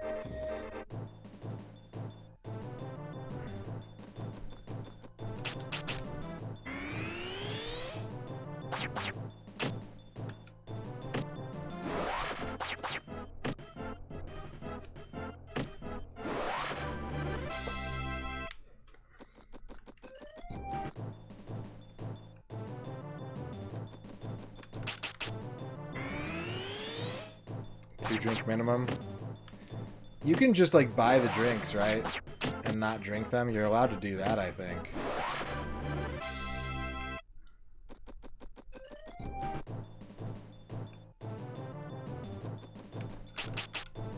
Oh, I didn't mean performing in an open mic. I never had the guts to do that. I had a friend who's gone on to do some pretty big things, but she really challenged me. Also, she worked in radio. She was friends with my friend who worked in radio. Lord BBH is here. What's up, Lord BBH? Hope you had a good stream tonight. How did Under Defeat go?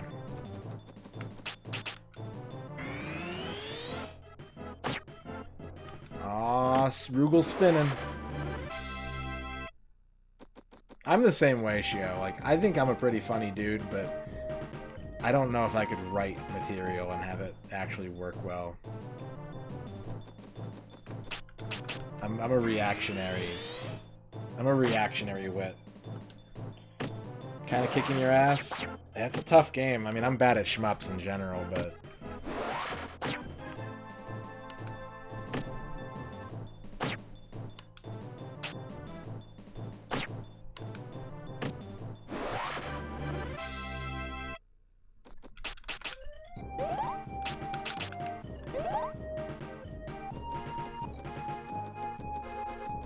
I think you're pretty funny, Gear Strike.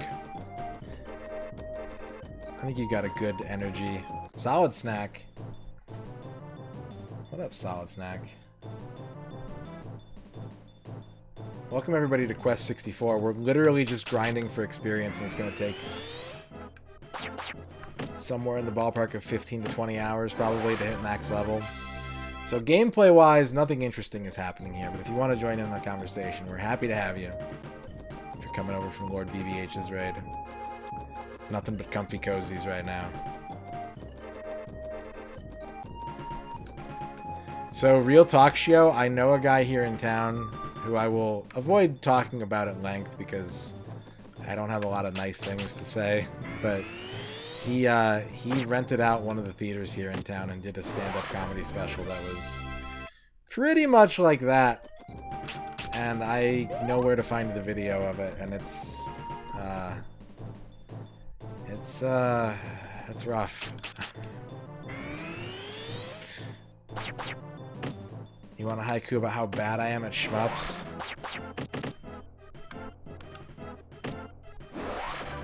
I'll give you one on the house, Solid Snack.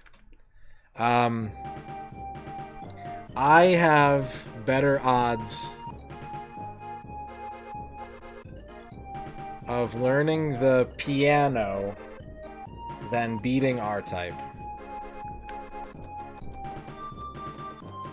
And Bavork paid for it. Bavork patroned it. There you go.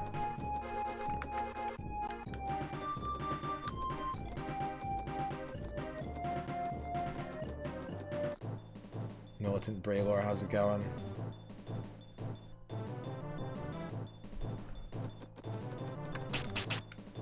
Yeah, I think there was literally a joke during his stand-up that was all about, like, you know when you're playing Mario Kart with your friends?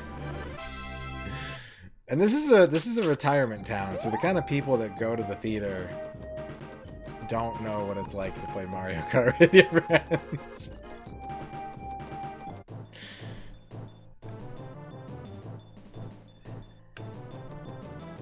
Hello, Chocolate Deluxe.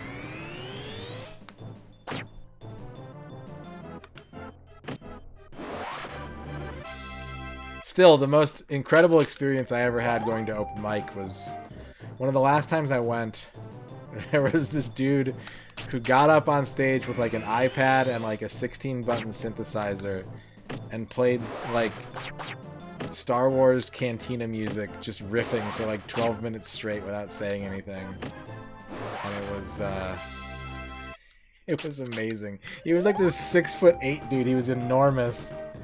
And he just had these two little devices, and he was just like playing digital theremin music and shit, and it was just the coolest fucking... God, I think about it all the time.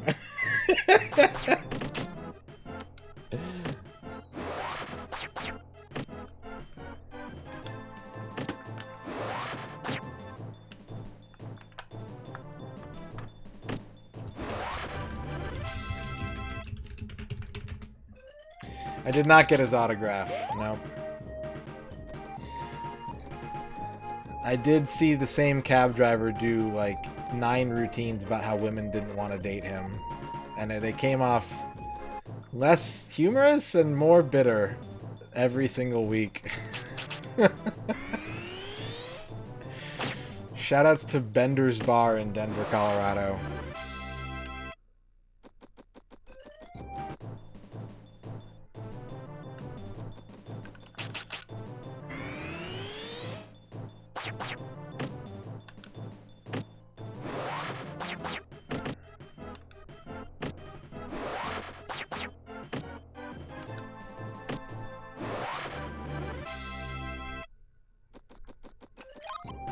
Ooh, 77. Yeah, we don't really have it around here either.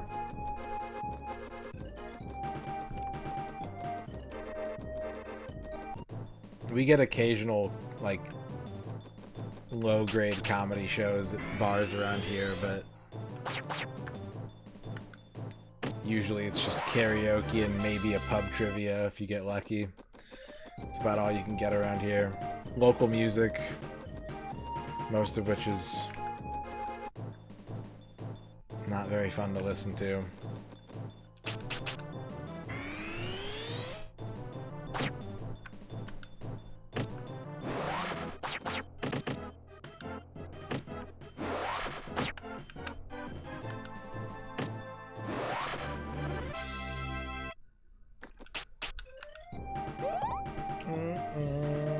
Probably the playing Mario Kart part, Dan.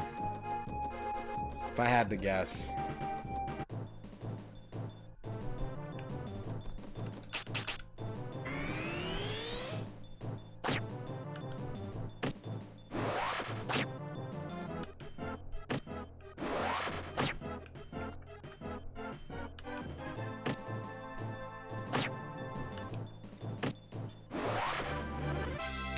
Bone Thugs and Harmony is coming here in October, which is pretty sweet.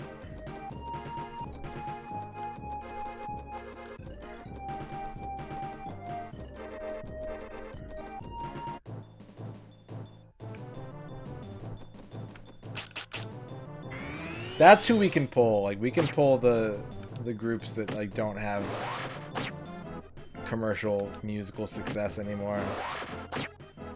I think the Gin Blossoms did our city 4th of July parade like 2 years ago.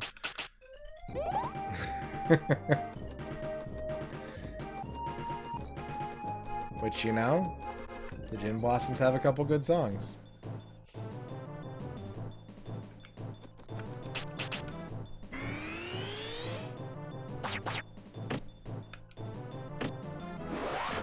We did pull the Rage Against the Machine reunion tour that got canceled right before COVID, but that has a lot more to do with border politics than the cultural pull of our city.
I think we're gonna get one more plank in, and then it's gonna be the it's gonna be time to end the stream. It's already 1 in the morning, but we are 86% to the next level. Welcome to the next level.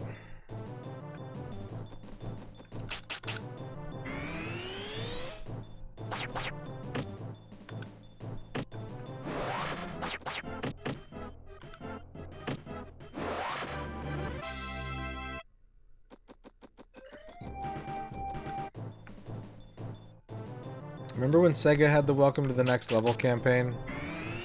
You guys remember that? I liked it a lot until I realized that every line had 5 letters except for the last one, and now it bothers me greatly.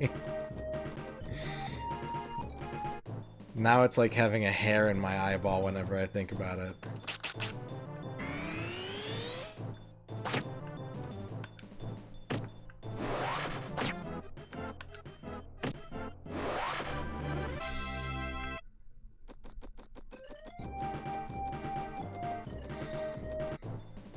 We have a couple theaters downtown, but it's one of those things that... Welcome to the next label. Label. X-Keeper, thank you for the 50 bits. I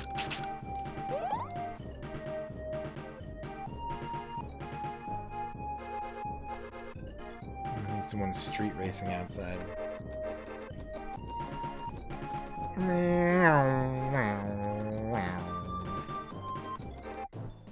It's one of those things where I feel like I should get like season tickets to the theater here and just go and get out of the house and get some culture in my life every month or two, you know?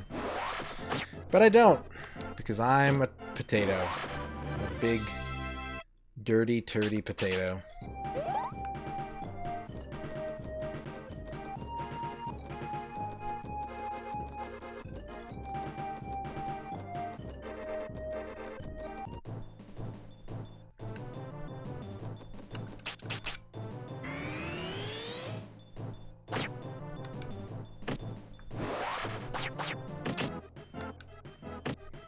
Like, I think after dealing with quarantine and COVID precautions and all that stuff, it's what I want to do, like, really badly. I want to, like, go out and be more, like, externally social with my life, but I'm still, like, too afraid of COVID to do it. Like, I need there to be a cure at this point. and then I'll turn my life around. I'll have my It's a Beautiful Life moment, and I'll realize the true meaning of Christmas.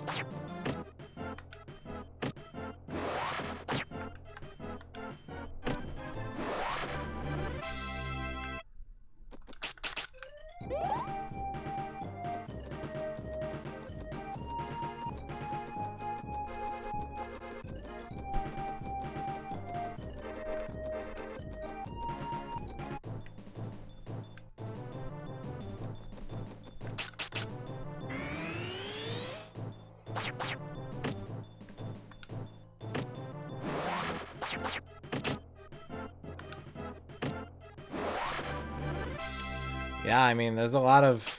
It's not about, like, just getting sick, you know? There's a lot of impacts behind it.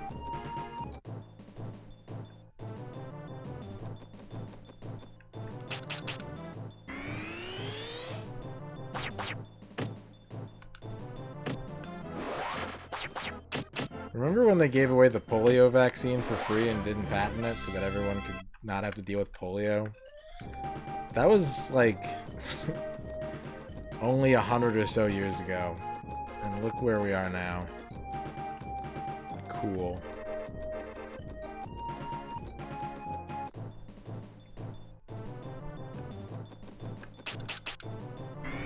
Thanks, Jonas Salk. You were a real one.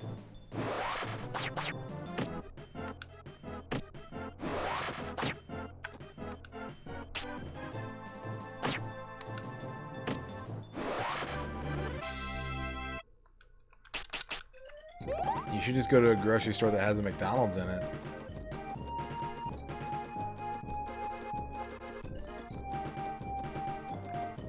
Cut your risk in half.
Oh, my buff expired. Why didn't he die?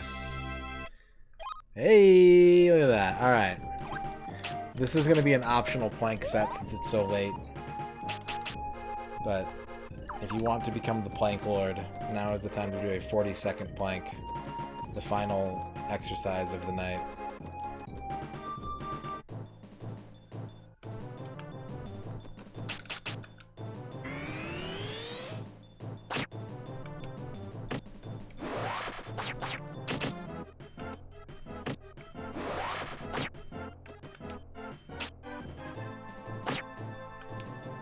Okay, sorry, Dorothy. I'm just trying to help you feel the burn. That's all.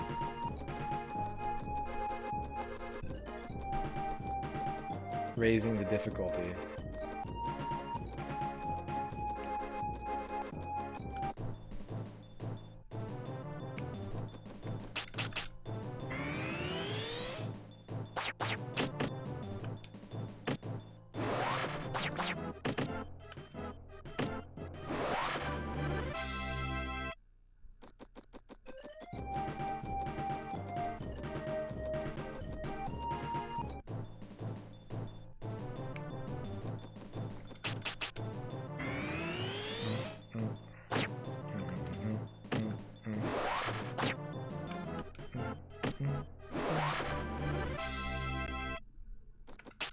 Good job, Bavork.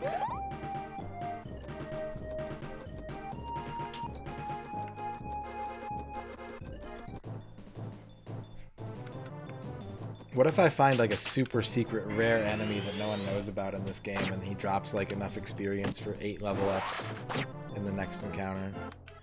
I'm like, alright guys, 15-minute plank.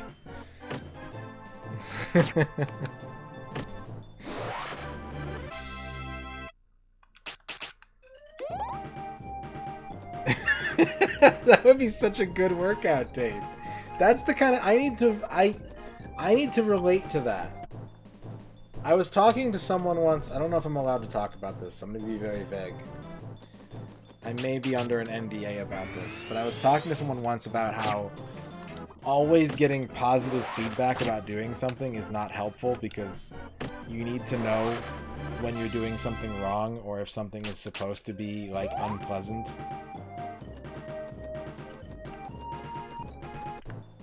And a lot of psychology around things right now is to like always be positive and upbeat about someone's efforts because it keeps them going. But like if you're struggling and like you don't realize that you're struggling because everyone's just telling you like keep it up, you're doing great, you won't make the adjustments you need to improve as fast as you could.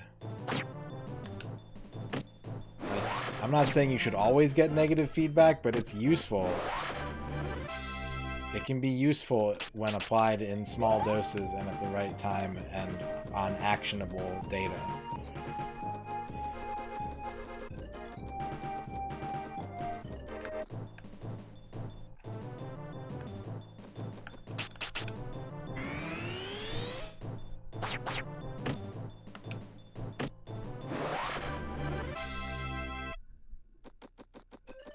I've always thought about, like, cooking shows, how the people who do cooking shows are always, like, really good at cooking, and they oversimplify things because they assume that you're at least kind of good at cooking. And, like, I would watch a cooking show where it's, like, someone who's not good at cooking, but is doing it on a regular basis and gradually getting better. So you could learn, like, oh, like, this person turned the heat up too high, and this is what happened because they did that. And so now you know what happens if you do that, so you shouldn't do that.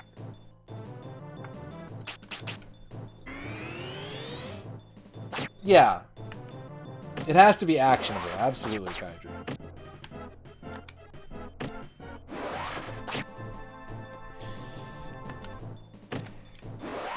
But, like, the whole... It's part of the whole, like, hustle and grind mentality that's so dangerously prevalent right now, where, you know, the attitude is just like, if you keep doing it, you will be successful. And it's like, that may be true, but also you could, you know, cut out a significant portion of the suffering and, like, the time cost by having someone explain to you, like, maybe you should try these things. Maybe it would be better if you know, looked at it a different way. Here's some data that I've collected about what's not working for you.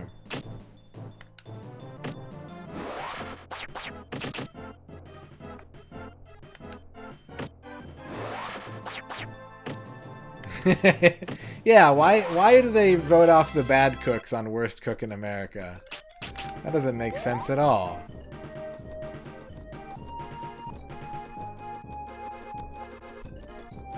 Alright,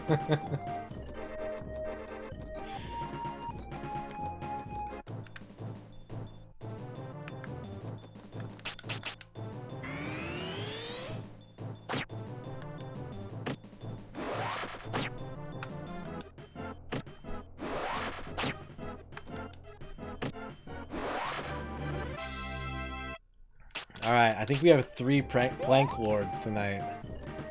So you're gonna have to come to a quorum about what the next workout should be. You're gonna have to reach an accord, plank lords.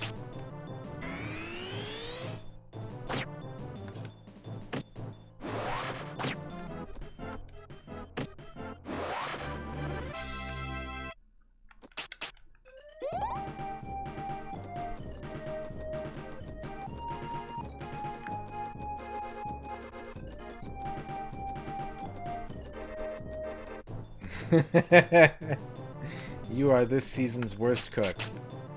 Everyone in America knows it. You'll never get a job in the food business. No. Oh, we do have a couple Tiger LCD games, Electro, but they weren't traded into us. We inherited them. We had a Goof Troop Tiger LCD that we might still have.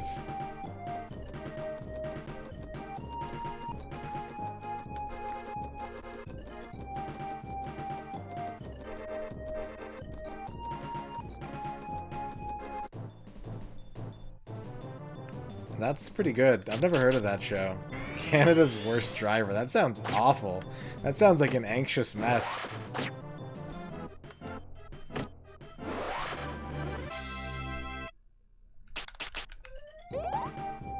Is thinking exercise? Thinking can be an exercise. You gotta work this muscle too.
What do you call a girl on a swing with no arms? I don't know. What do you call a girl on a swing with no arms?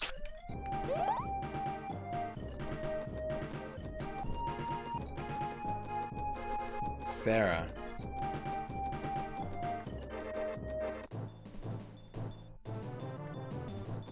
Is she okay? Does she need to be pushed?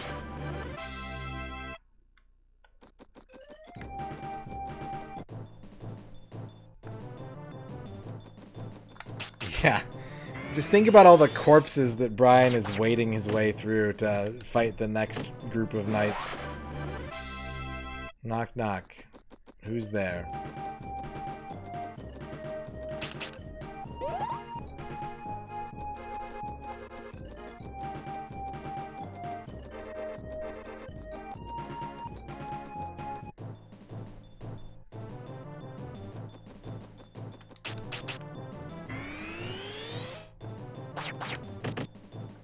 Not Sarah who?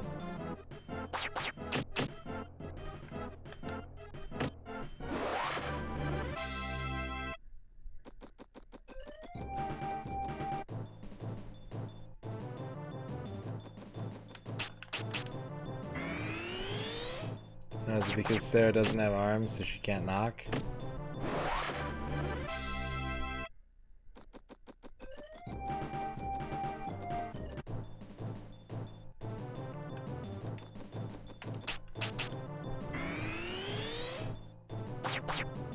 What's up, Dispatch?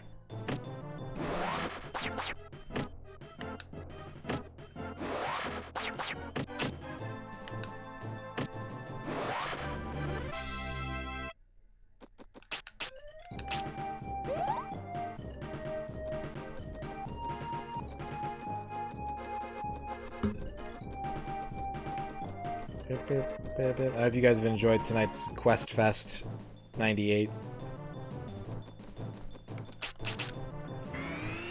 We need to update the percentage. 183 over 200 is 91.5. Not big gains, but we did take a big break. We are across the 90% mark. That's worth something. What's the difference between a garbanzo bean and a chickpea, freshly squeezed? I don't know. What's the difference between a garbanzo bean and a chickpea?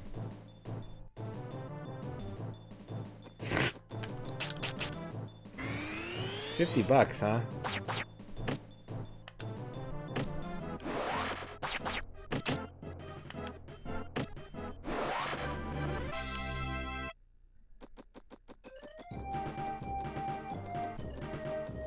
Yeah, I wouldn't want to go on Fiverr for water sports, personally.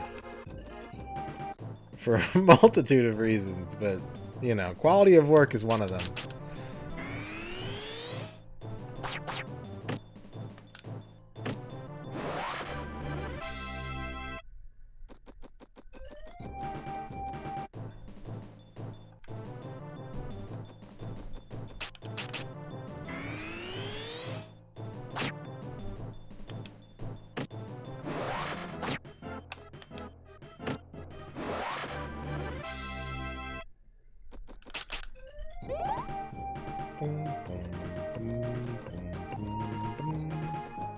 Boom, boom, boom, boom, boom, boom, boom.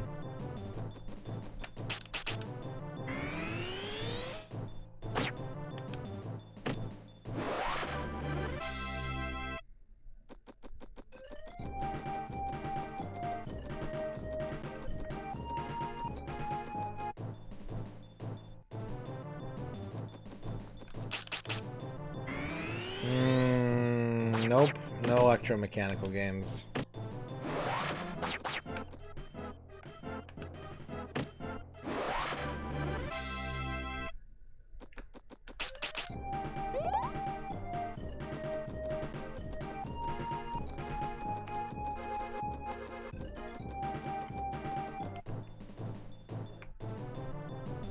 Game & Watch? We did get a Game & Watch once, yeah.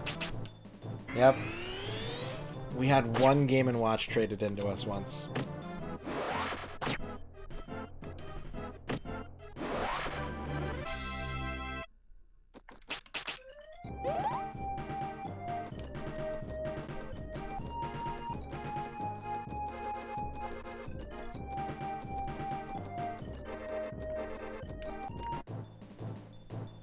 I think it was Donkey Kong 2? Is that a Game & Watch?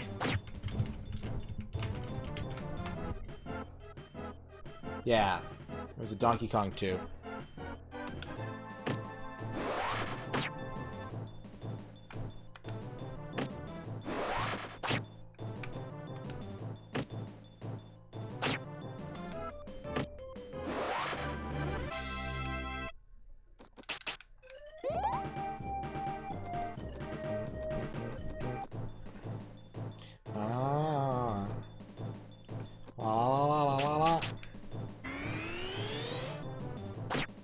Some Texas nachos.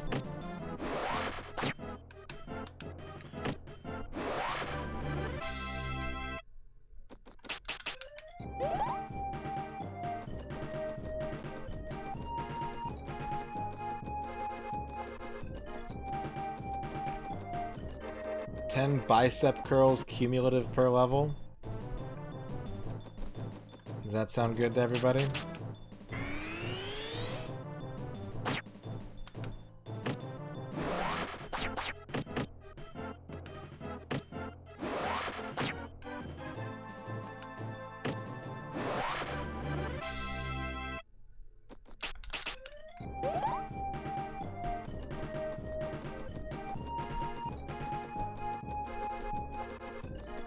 Yeah, you don't want me to pick. I pick the exercises people hate.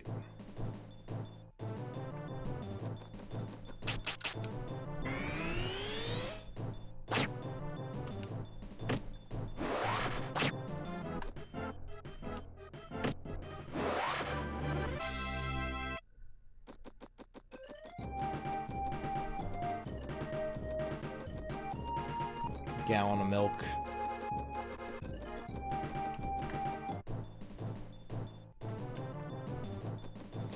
Alright, I think we got time for this fight and one more fight. And then it's time to call it a night after we kill these knights. Alright? Tight. Hope everyone had a good time watching tonight.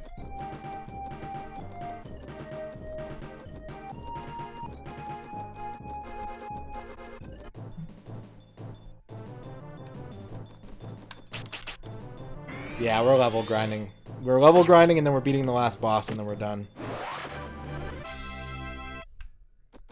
Okay, that was a short one. We got time for another one.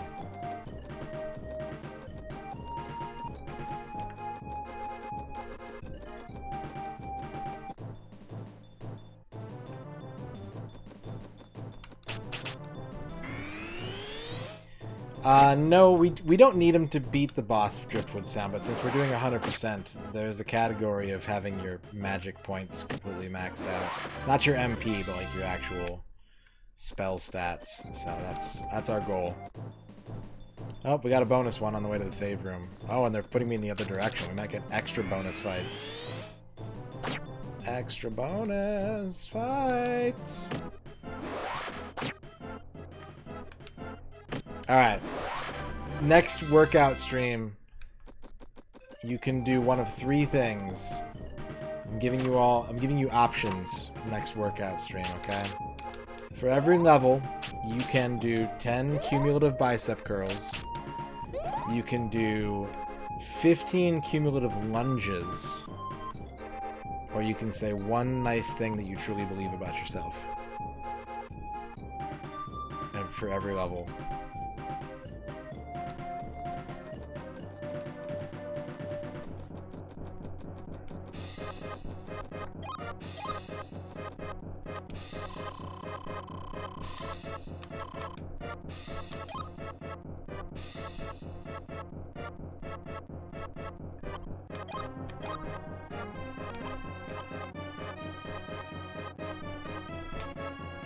And you have to type it in chat where everyone can see it.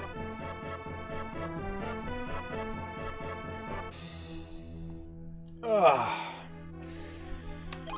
Okay. Let's stop the timer. 91.5% complete.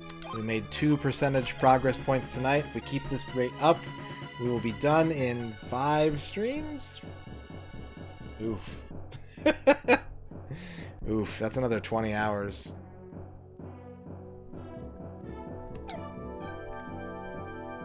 Thanks everybody for watching. Thanks for being here, lurkers, chatters, plankers. Special thanks to Lord BBH for the big old raid. Go watch Lord BBH. He is the greatest arcade player who's ever lived and is a funny and good dude. Anonymous Cheer, thank you for the 91 bits! Woo! Flygon wants a horoscope. Alright, one for the road. Good night, Rachel. Ooh, Flygon. You got the Rhine Castle. Maybe you're a little out of touch with modern times, but your elegance and craftsmanship draws people in to learn more. And Electro. Electro, you're the general store. Today is not about specializing, but to do a little bit of everything decently well and with good humor, both as a personality trait and as an ice cream brand. You are the bodega. Hell yeah. Good night, Rachel. Good night, chat. Good night, Brian, and your hat that's made of your hair. Thank you, Anonymous Cheer, X-Keeper, John Matrix, Toaplan, Sports Ballas, Gal Rocks, Rage for Kiwi, thank you for the bits. Thank you, Mongoose Gaming Burrow, Kydrian, and Platypus Box for the resubs. We will return with more Quest. It is in the prophecy. Thank you, Duke. Thank you, Bevork. It has been prophesized. Burrito. Thank you, Fly God, for the 50 burritos. I wish I had burrito. We're going to raid... Oh, man. Is Macaw still playing Waterworld? Well, we got to raid Rig. I said we were going to raid Rig. I got to do a sound request for Rig. We're going to raid Retro Island Gaming, the wizardest wizard ever. He's got big chops, both on his face and of the gaming variety. And he's going to be collecting souls in his furry cape tonight, so... Give some love to Rig. Go watch some comfy Castlevania. Turn the volume down about 30% so your eardrums don't get blown out by Eldorados. And I got to go request a sound in his channel. So we'll see you next time. Good night, everybody. Take care. Be well. Get rest. Drink water. Eat pizza. And don't punch a car. It's bad for your hands, and it's bad for cars. And we need to take care of the world's cars, okay? Okay.